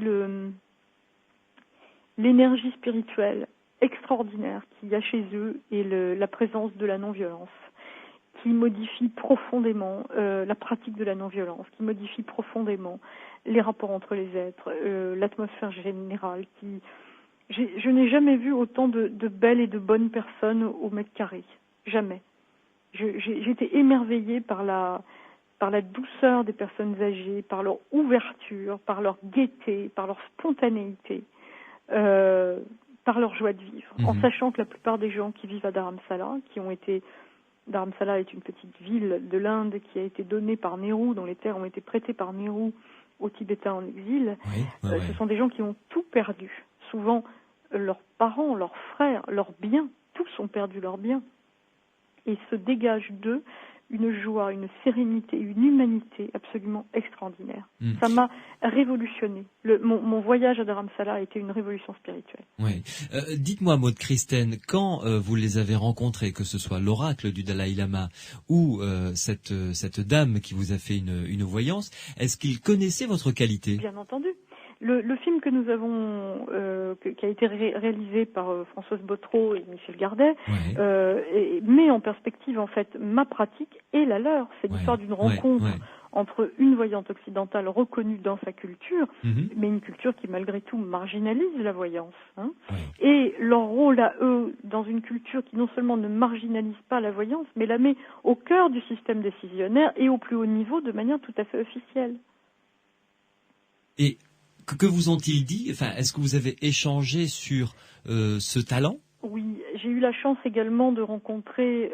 alors, pour les Tibétains, la conception de la voyance est différente de la nôtre. Ils partent du principe que le fait de voir, d'être à la fois clairaudient et de faire de la précognition, clairaudient, clairvoyant et de faire de la précognition, c'est normal parce que ce qui empêche l'esprit de voir et de savoir, c'est l'impureté. Donc pour eux, un esprit, la faculté naturelle d'un esprit libéré d'un certain niveau de pollution, c'est de voir. En ça, d'ailleurs, ils ont une conception qui n'est pas si éloignée de la mienne, quand je vous disais tout à l'heure que pour moi, tout le monde avait des dons de voyance et qu'il fallait juste retrouver un état pour les retrouver. Donc, eux partent du principe que dès qu'on, alors là, j'entre dans une terminologie qui est la leur, que dès qu'on purifie l'esprit, on voit. Bon. En revanche, ils ont une interprétation karmique de ça, puisque ce sont même des bouddhistes, et ils partent du principe que le fait d'avoir des capacités extrêmement développées, je dirais, est un cadeau karmique, au même titre qu'on peut recevoir une naissance dans un milieu privilégié ou une excellente santé. Ou bon, eux le vivent vraiment comme un cadeau karmique, mais aussi comme une responsabilité.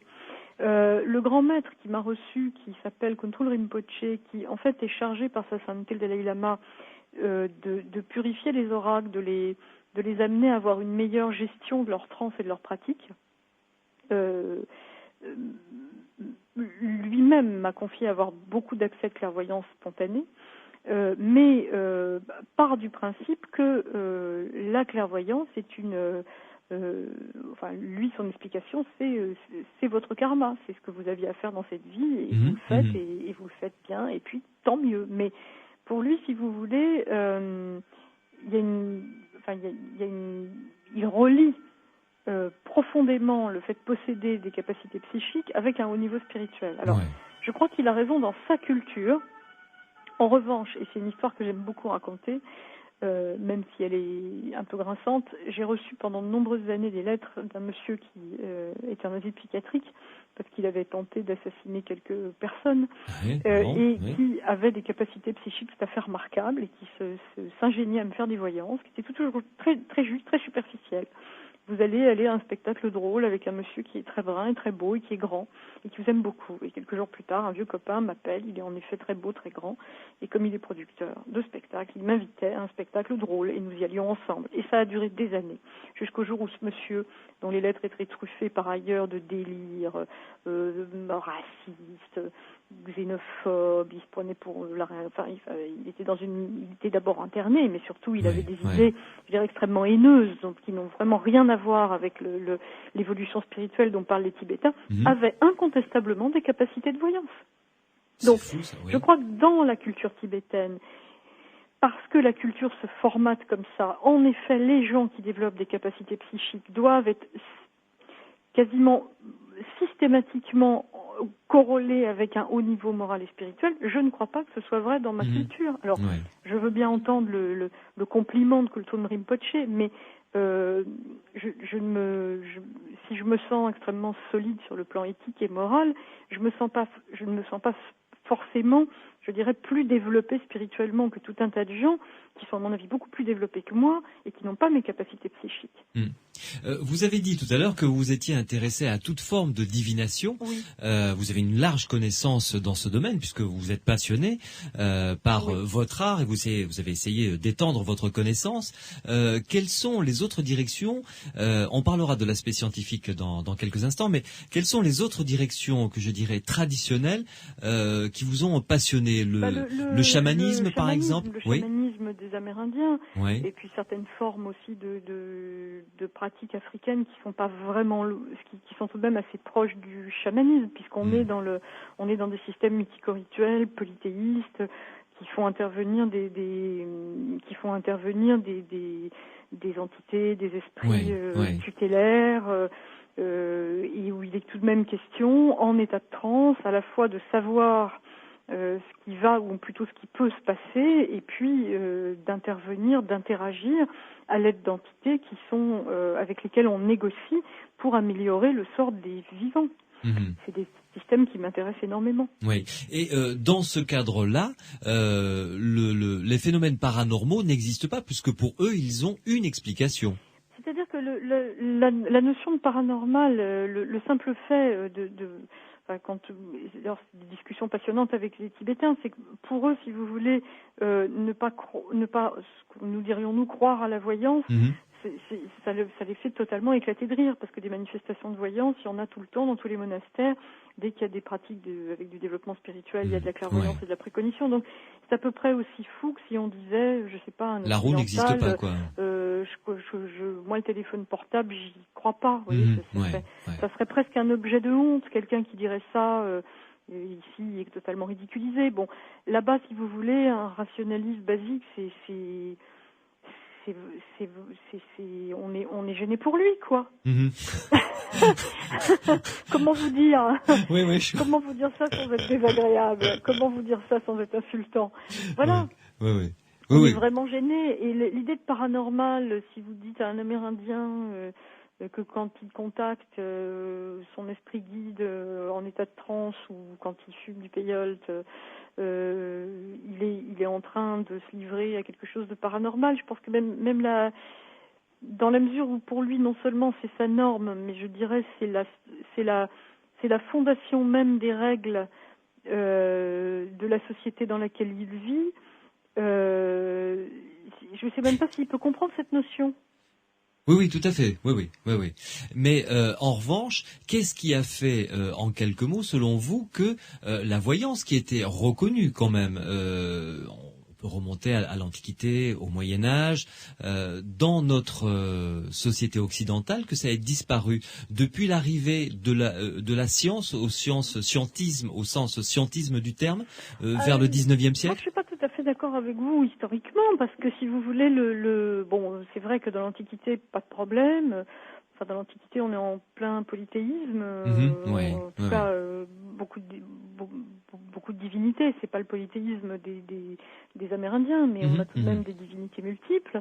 Je crois que c'est le monothéisme qui met un frein tout de même à toutes ces pratiques, alors tout en les reconnaissant à l'intérieur d'un cadre religieux, parce que bien entendu les grands saints et les grands mystiques ont toujours eu des accès de divination, et on connaît bien entendu, je pense que vous avez dû faire de nombreuses émissions sur Catherine Emmerich, sur Mère Marie-Yvonne Aimée, sur tous ces phénomènes, le Padre Pio, la guérison du Padre Pio, bon, tout le monde connaît ça très bien, mais quand ces manifestations ne se passent pas chez des religieux et dans le cadre de l'Église, elles ont tout de même longtemps été considérées comme infernales et passibles de mort. Je vous le rappelle, il y a quand même des milliers et des milliers de femmes qui ont été brûlées dans toute l'Europe pendant des siècles et des siècles. Ce n'est pas rien. Bon. Alors aujourd'hui, la position, si vous voulez, même aujourd'hui, dans le monothéisme, et notamment dans la religion chrétienne, une des réticences, si vous voulez, par rapport à la divination, est quand même que Dieu décide, Dieu crée le monde, et c'est Dieu qui décide, et c'est Dieu qui sait, et en faisant de la divination, d'une certaine manière, on triche en essayant de connaître sa volonté. Hein. Alors que pour des peuples qui sont polythéistes, notre avenir n'est pas, le monde n'est pas créé par un homme barbu, et notre avenir n'est pas décidé par lui. À partir de ce moment-là, l'emploi de la divination, c'est un coup de sonde. Vous voyez, il y a quelque chose de technique dans la façon dont les polythéistes abordent ça, qui est très proche de la mienne. Alors que pour un catholique, c'est tout de même sacrilège. Hein. Moi, j'ai eu des conversations d'ailleurs à ce sujet, pas avec un catholique, mais avec un rabbin. On ne va pas regarder ce que Dieu a décidé. Voilà, c'est péché. Oui, tout à fait. Il faut quand même être clair. Alors bien sûr, il peut y avoir des petits arrangements, des petites exceptions, mais enfin, grosso modo, on n'utilise pas la divination à tour de bras. Voilà.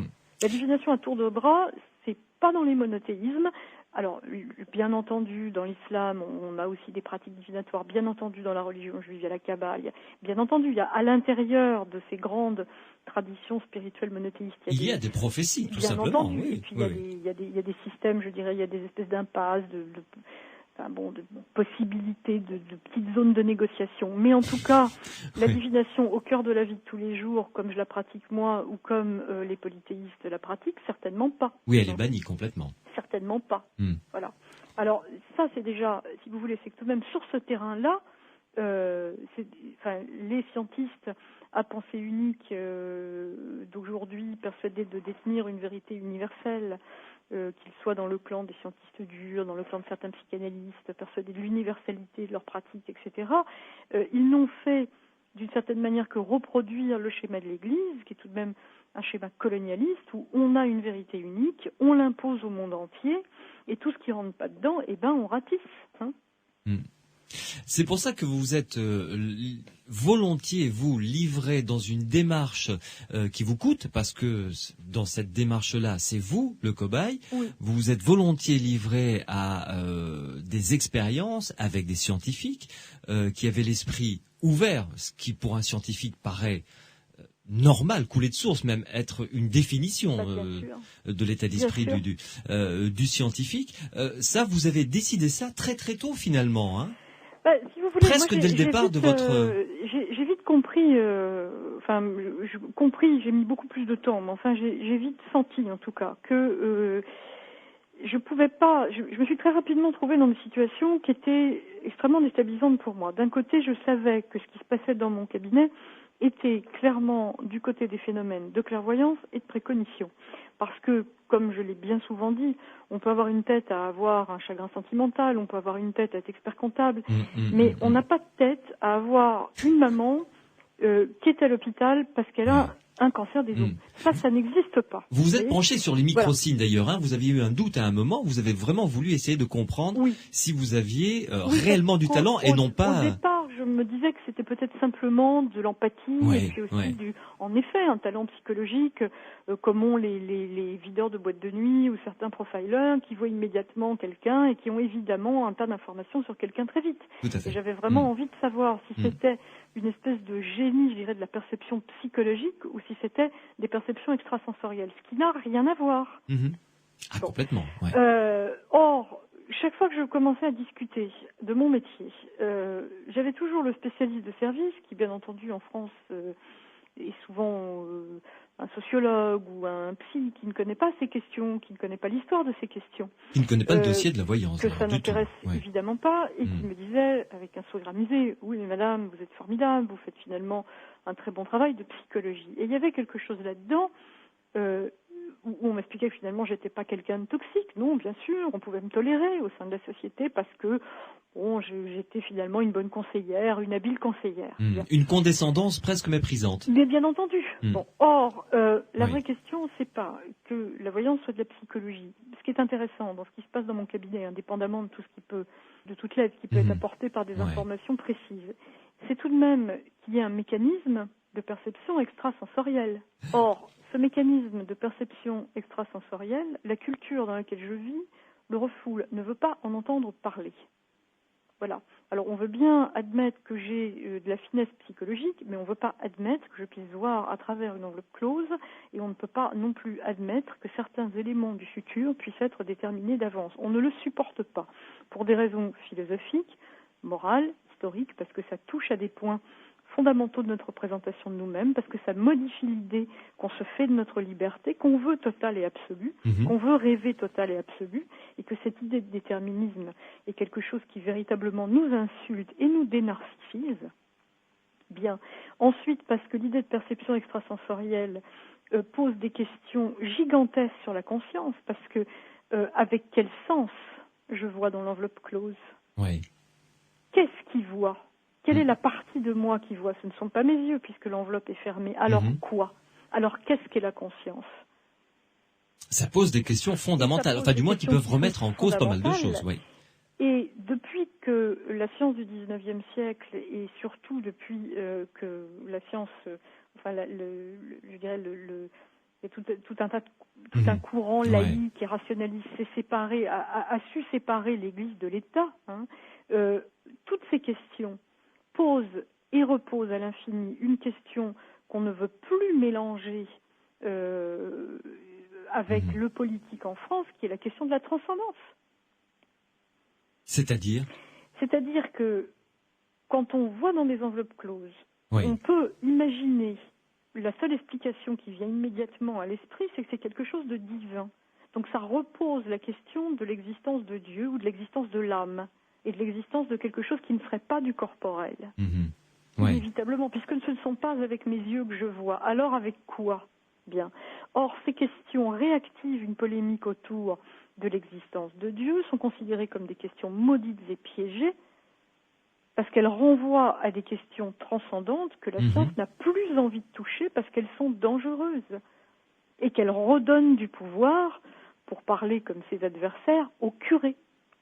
Oui, mais en même temps, elle laisse libre cours et le terrain libre à toutes sortes d'escrocs pour le mieux ou pour le pire, d'illuminés qui récupèrent des gens en difficulté. Bah, bien entendu, mais c'est bien ça le drame. C'est-à-dire que ce que disait d'ailleurs Victor Hugo, je ne connais plus la phrase exacte, mais si la science ne veut pas de ses faits, c'est la foule qui les prendra. Hein? Oui. Ouais. Et alors, vous vous êtes plongé donc dans cette démarche. Quelle a été pour vous l'expérience la plus intéressante de votre point de vue? Et avec quel scientifique? Dans les expériences qui m'ont beaucoup marqué, toutes ont été intéressantes. Que ce soit les expériences que j'ai faites avec le professeur Norman Dunn à Chicago, pour Sixième Sens, le reportage de Marie-Monique Robin, que ce soit mon premier neuroscan à l'Université de Lausanne avec le professeur Desplan, dans le cadre des travaux qui sont faits par la Fondation Marcel et Monique Odier. Tout a été passionnant parce que moi j'avais besoin de ces exercices de manière à pouvoir démontrer la pertinence de ces capacités dans un cadre qui était, si vous voulez, incontestable. Parce que si je vous dis, voilà, votre mère a des problèmes auditifs, vous pouvez très bien me dire, bah oui, mais après tout, qu'est-ce qui me dit que c'est vrai? Puis après tout, votre maman, elle a peut-être au moins un certain âge. On peut imaginer que cette dame d'un certain âge a des problèmes auditifs. C'est pas très performant. Mais en revanche, quand vous vous retrouvez avec une photo la photo d'une couronne dans une enveloppe et que vous découvrez que c'est une couronne après avoir dit que vous avez vu quelque chose d'ornementé, d'ouvragé, que vous voyez du velours, il y en a du velours, des pierres, quelque chose de précieux, c'est extraordinaire. Et j'ai eu envie, si vous voulez, de montrer, de pouvoir voir ce qui se passait à l'intérieur de mon cerveau pendant ces exercices. On a trouvé d'ailleurs des choses assez intéressantes. Bon, ce n'est que des débuts dans ces recherches, mais que certaines parties de mon cerveau travailleraient simultanément au lieu de fonctionner successivement. On a commencé à trouver des choses intéressantes. Il y a des pistes pour comprendre ce qui se passe dans les états de conscience modifiés. L'expérience qui a été la plus traumatisante pour moi, je vais vous la raconter parce que j'en parle dans mon livre et c'était un cauchemar. Ce cauchemar s'appelle The Sea Monster, le monstre des mers. C'est ce que j'allais vous dire. Alors, on le voit bien d'ailleurs. On le voit bien dans le livre, le cauchemar. Quand on voit le documentaire, pardon. On voit le documentaire, on voit le cauchemar. Et je dois dire que ça, c'est le type même d'une mésaventure liée au Ganzfeld. Le Ganzfeld est un système prodigieux qui permet à des volontaires qui n'ont pas de capacité psychique particulièrement développée, qui ne les ont pas encore développées, de rentrer dans un état de conscience légèrement modifié, dans lequel ils perçoivent directement, je dirais avec tout leur sens, le film qui peut être passé dans une autre pièce, projeté dans une autre pièce et que bien entendu ils ne voient pas. Ils sont ensuite chargés de l'identifier alors qu'on va leur passer 3 autres films. Donc il faut qu'ils reconnaissent ce qu'ils ont vu. Je ne sais pas si je m'explique très bien. Tout à fait.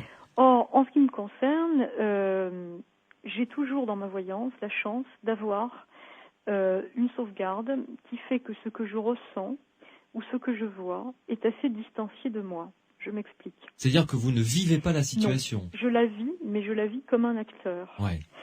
Par exemple, quand je suis face à quelqu'un, il m'arrive fréquemment de lui parler de douleurs ou de symptômes, qu'en général cette personne valide. Mais je sens à ce moment-là ces symptômes ou ces douleurs dans mon corps. Mais je les sens de manière extrêmement furtive, légère, et je les sens comme si je les jouais, et non pas comme si je les ressentais. D'accord. J'ai le même degré d'empathie émotionnelle qu'un acteur. Une part de lui peut ressentir, peut avoir une émotion de tristesse lorsqu'il lit son texte tragique, mais il sait que ce n'est pas pour de vrai. Vous voyez ? Oui, parce que des fois, il doit vous arriver des flashs en pleine figure qui peuvent être dévastateurs. Et heureusement pour moi. Et je peux très bien, par exemple, voir des photos assez traumatisantes qui peuvent provenir de l'Institut médico-légal. Je peux voir ces photos en état de voyance, ne pas en être affectée, donner des informations. et 2 heures plus tard, aller à un dîner. Alors que les mêmes images, vues dans un état qui n'est pas un état de conscience légèrement modifié, peuvent me hanter pendant des semaines.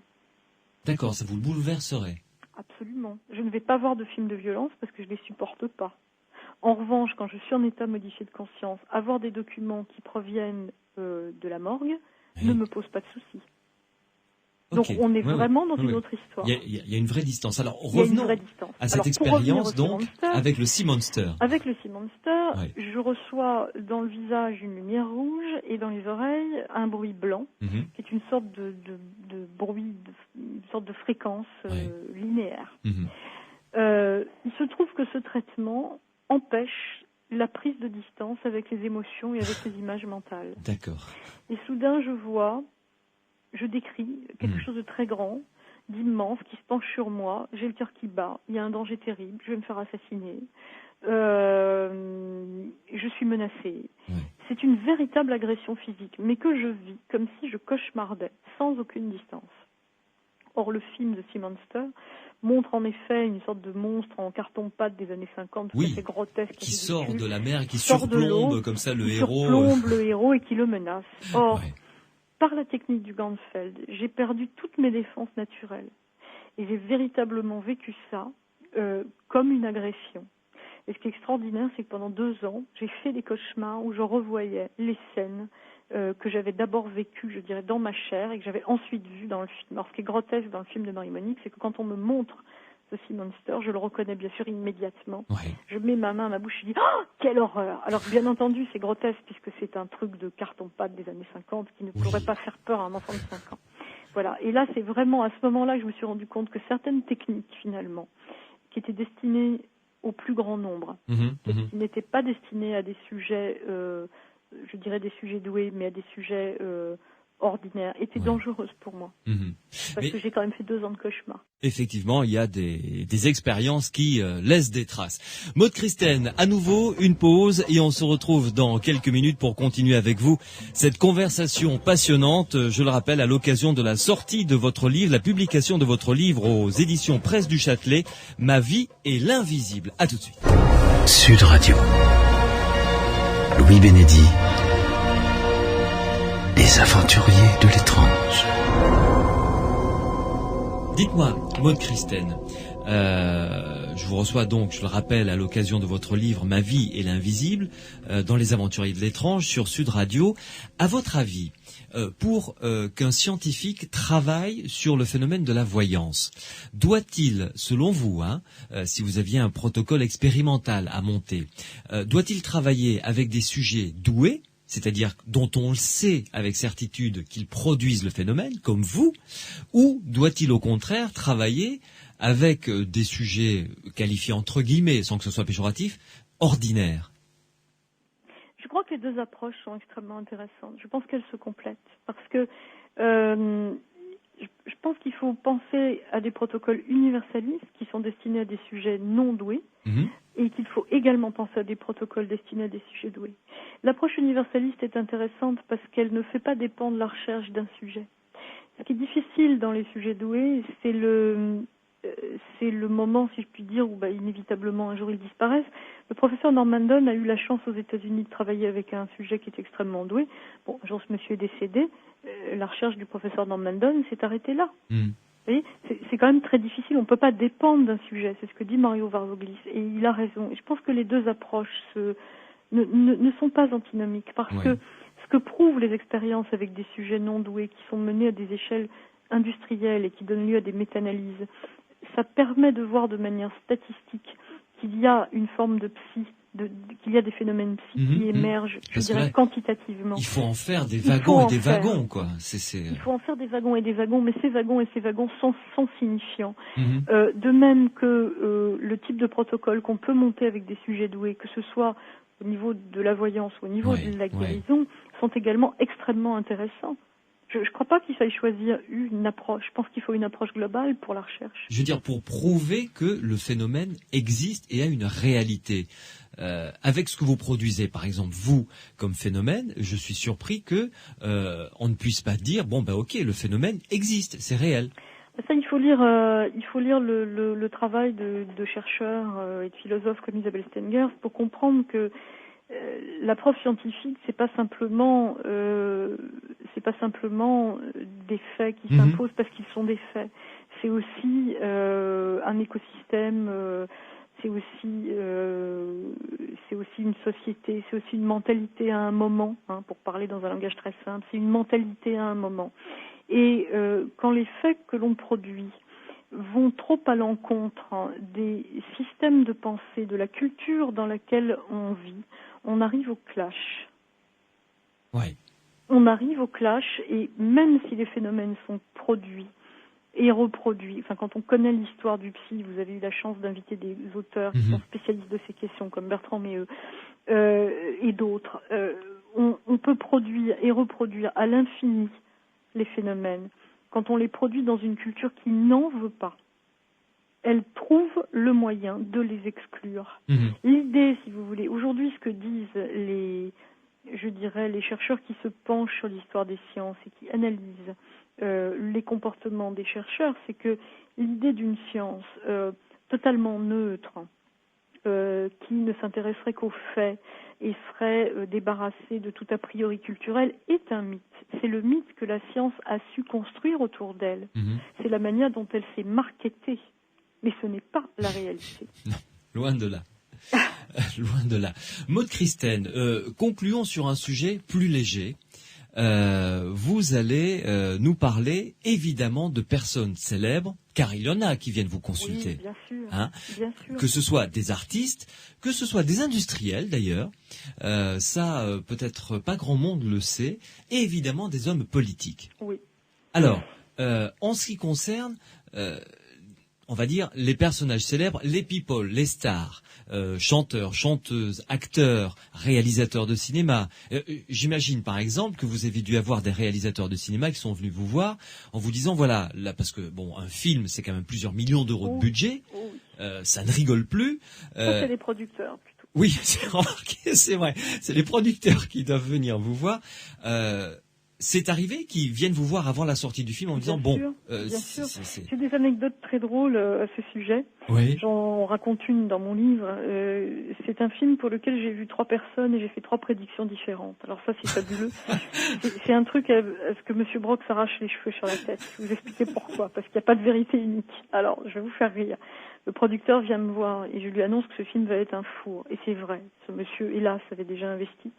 Mais je ne sais plus combien de millions il a perdu, mais en termes d'entrée, ce film a été un four, mais retentissant. En revanche, comme parfois, et je dirais même comme souvent en ce qui concerne le cinéma français, les critiques, et notamment les critiques pointues, Télérama, le Nouvel Obs, Le Monde, ont été dithyrambiques. Et dithyrambiques sur qui? Sur les performances de l'acteur, qui lui aussi m'a consulté pour ce film.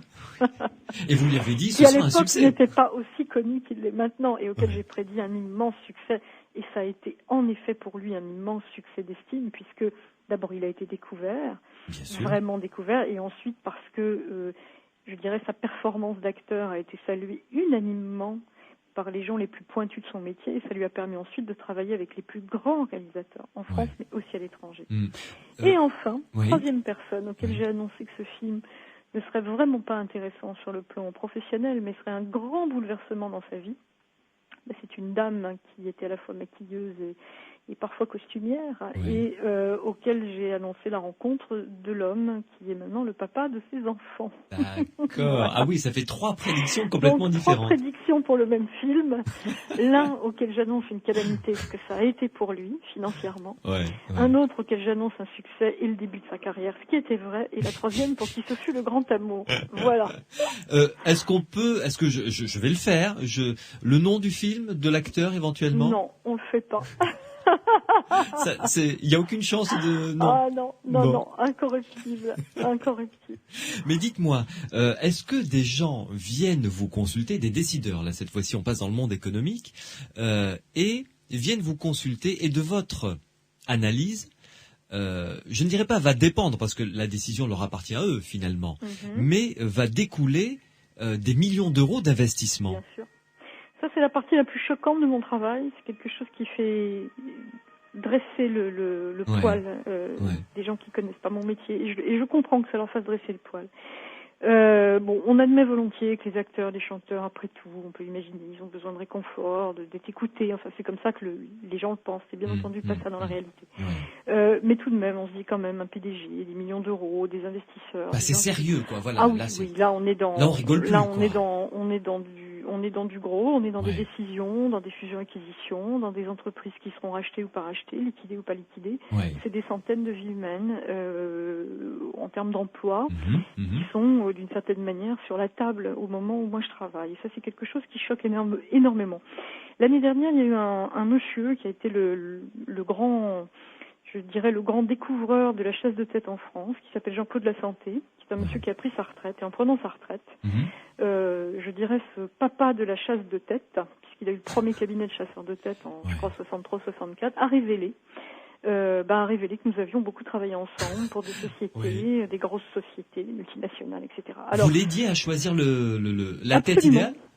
Absolument, j'ai choisi des directeurs généraux, des PDG, des directeurs du développement, des directeurs du marketing, des directeurs administratifs et financiers. Vous en sont-ils un tant soit peu reconnaissants au moins ? Écoutez, les clients en tout cas qui ont été conseillés comme ça, sont contents, et reviennent dans des proportions qui sont, je dirais, extrêmement supérieures à ce qu'on peut même imaginer, puisque j'ai aujourd'hui plusieurs entreprises qui sont cotées en bourse dans mes clients, dont j'ai les PDG. Et c'est des gens que je connais depuis 15 ans, et je dirais j'ai un taux de retour, qui est, je dirais, très très supérieur même à ce qu'on peut avoir dans les destinées individuelles. C'est un système très très opérant. Alors ça choque, et je comprends à quel point ça peut choquer, parce que tant qu'on n'a pas vu faire et qu'on ne sait pas que ça fonctionne, je dirais qu'il y a une part il y a un grand frisson. Il y a un grand frisson d'horreur en se disant, mon Dieu, comment ces hommes peuvent-ils croire ? Justement parce que ces hommes ne croient pas. Ce qui se passe avec eux, contrairement aux chanteurs, aux comédiens, qui sont des gens je dirais, très bienveillants en général par rapport à la voyance, c'est qu'eux sont extrêmement méfiants. Et ils testent avec leurs habitudes de patron, leurs exigences de patron. Ce ne sont pas des gens faciles. J'imagine. Ce sont des gens exigeants qui sont critiques et très rapidement, ils me mettent au pied du mur. Et sans que ça leur pose d'ailleurs beaucoup de questions et sans que ça déclenche chez eux des avalanches de remise en cause philosophique, ils utilisent mes perceptions en me disant, écoutez, on ne sait pas comment vous faites, mais c'est un bon outil, ça fonctionne. Et nous, ce qui nous intéresse, c'est le résultat, là comme ailleurs. Oui, voilà. Pragmatique à fond, quoi. Vraiment. Pragmatique. Voilà, totalement pragmatique. Et ça, c'est quelque chose de mal connu. Et je me rappelle d'une de mes amies qui est une grande journaliste dont je tairai le nom, et qui un jour dans un dîner s'est rendu compte que le monsieur qui était à sa droite, qu'un homme d'affaires extrêmement célèbre, me consultait parce qu'il y a fait il lui a fait allusion à ça quand il a dit qu'elle était mon amie. Elle en est parvenue. Elle me dit, enfin, c'est incroyable, un tel. Je dis, si. Voilà. Et ça, c'est quelque chose de vraiment très très très très mal mal perçu. Ce que je comprends. C'est pour tout ça, si vous voulez, que j'ai cette recherche par rapport à la validation par la science de ces perceptions, parce que vous savez, c'est épuisant d'être un objet de scandale quand c'est pas mérité. Ça, je comprends. Maud Christine, une dernière chose quand même, pour conclure. Vous savez que nous sommes dans une période sensible, là. Dimanche prochain, on connaîtra le nom du ou de la président de la République. J'imagine évidemment que pour des élections, que ce soit législatives, que ce soit d'autres types d'élections, et a fortiori encore plus pour les élections quand même premier homme ou première femme de France, des gens doivent venir vous consulter, non ? Alors oui, bien entendu, mais sur des questions qui sont souvent assez techniques, du type vous savez, les politiques, ils n'ont pas toujours envie de savoir vraiment ce qui va se passer. En tout cas, pas quand ils viennent chez moi. Ils ont surtout envie de savoir ce qu'ils doivent faire pour que ça se passe au mieux. Là aussi, pragmatique. Et bien souvent, les questions auxquelles je me heurte dans mon travail, c'est quel directeur de campagne je choisis, quel thème je dois privilégier, est-ce que je dois me rendre à tel endroit, est-ce que telle rencontre est dangereuse, est-ce que je dois accepter tel débat. Mais les politiques sont assez faciles à conseiller dans la mesure où ils ont le même type de fonctionnement que les hommes d'affaires, c'est-à-dire que on est vraiment dans l'application de stratégie. Oui, mais ils viennent vous consulter. Enfin, certaines d'entre eux. Certains viennent me consulter. Beaucoup moins que ce qu'on imagine. Oui. Les hommes d'affaires, je l'écris d'ailleurs dans mon livre, non, les hommes politiques ne sont pas tous chez les voyants. Oui. Beaucoup moins que les hommes d'affaires. Beaucoup moins que les hommes d'affaires parce que, justement, les politiques sont ont absolument besoin de croire que ça va fonctionner. Oui. Or, en allant voir quelqu'un comme moi, ils pourraient apprendre que ça ne fonctionnerait pas et ça leur pèterait le moral. Oui, là, c'est fini. Alors, ils vont peut-être voir un certain type de voyants dont ils savent qu'ils vont entendre une parole qui va aller dans le sens de leur désir. Mais en tout cas, avec moi, il n'y a pas cette marge de manœuvre. Et ceux que je côtoie sont pas là-dedans. Ils sont comme les hommes d'affaires dans une démarche où ils ont envie de faire au mieux, de positiver. Mais Maude Christène, de la même manière que vous avez parfois des flashs comme ça qui vous font voir des choses qui concernent un peuple entier. Vous l'avez décrit d'ailleurs dans votre livre, vous étiez dans les bureaux du magazine Marie-Claire, vous voyez une photo de Manhattan, je crois. C'est ça. Hélène Mathieu, qui était à l'époque rédactrice en chef de Marie-Claire, était chez moi et elle m'avait confrontée à un futurologue qui s'appelle Alvin Toffner. Et en allant faire du thé, je lui ai dit, écoutez Hélène, je suis pas très bien parce que j'arrête pas de voir des trucs dramatiques au sujet des destinées d'Américains. Je vois des tours effondrées. Des buildings effondrés, je les vois courir couverts de boue au milieu de ces tours effondrées, c'est horrible. Et ça fait le troisième destin d'Américains que je vois comme ça. Je suis un petit peu bouleversée, je vais boire un thé puis on va travailler. Et elle l'a recopié. Et c'est paru dans Marie-Claire en 91. Et on connaît la suite. Évidemment. Et donc je suppose que dans votre entourage, connaissant votre talent, on doit vous dire alors, Sarkozy ou Royal ? Écoutez, en tout cas, une élection qui donnera lieu à bien des embrasements et à bien des problèmes dans les mois qui suivront. Il y a des très très gros problèmes à l'intérieur de la population. Voilà. On n'est pas arrivé. On n'est pas rendu, comme on dit. On n'est pas rendu. Voilà, on n'est pas rendu. Maude Christène, merci beaucoup. Je vous remercie. Passez une bonne fin de soirée. C'est un vrai plaisir de discuter avec vous. Merci beaucoup. Je rappelle le titre de votre livre, Maude Christène, donc Ma vie et l'invisible, aux éditions Presse du Châtelet. Bonne route et bon vent. Merci beaucoup. Au revoir, à bientôt. Au revoir. Sud Radio, samedi et dimanche, 22h, minuit. Louis Bénédy, les aventuriers de l'étrange.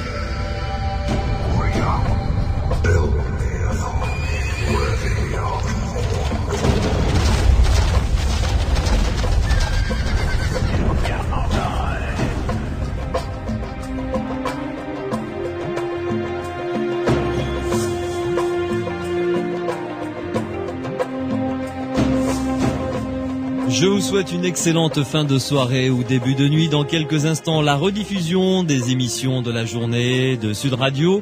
Je vous rappelle également le titre du livre de Maude Christène qui a été le centre de notre conversation avec Maude ce soir dans Les Aventuriers de l'étrange. Il s'agit de Ma vie et l'invisible aux éditions Presse du Châtelet. Un livre que je vous recommande très très chaudement, que vous trouverez dans toutes les bonnes librairies. Merci à Mathieu qui signe la réalisation de cette émission, Morad qui est au standard, Pierre Massias qui m'aide à construire ces émissions jour après jour et week-end après week-end. Vous le savez, vous pouvez nous contacter directement par mail. Il suffit que vous tapiez l'adresse suivante, étrange@sudradio.fr, et vous m'envoyez votre email. Si vous voulez témoigner également, vous pouvez utiliser notre boîte vocale Les Aventuriers de l'étrange au 0826 300 300. Je vous souhaite une excellente semaine à l'écoute des programmes de Sud Radio et on se retrouvera le week-end prochain. Bonne semaine.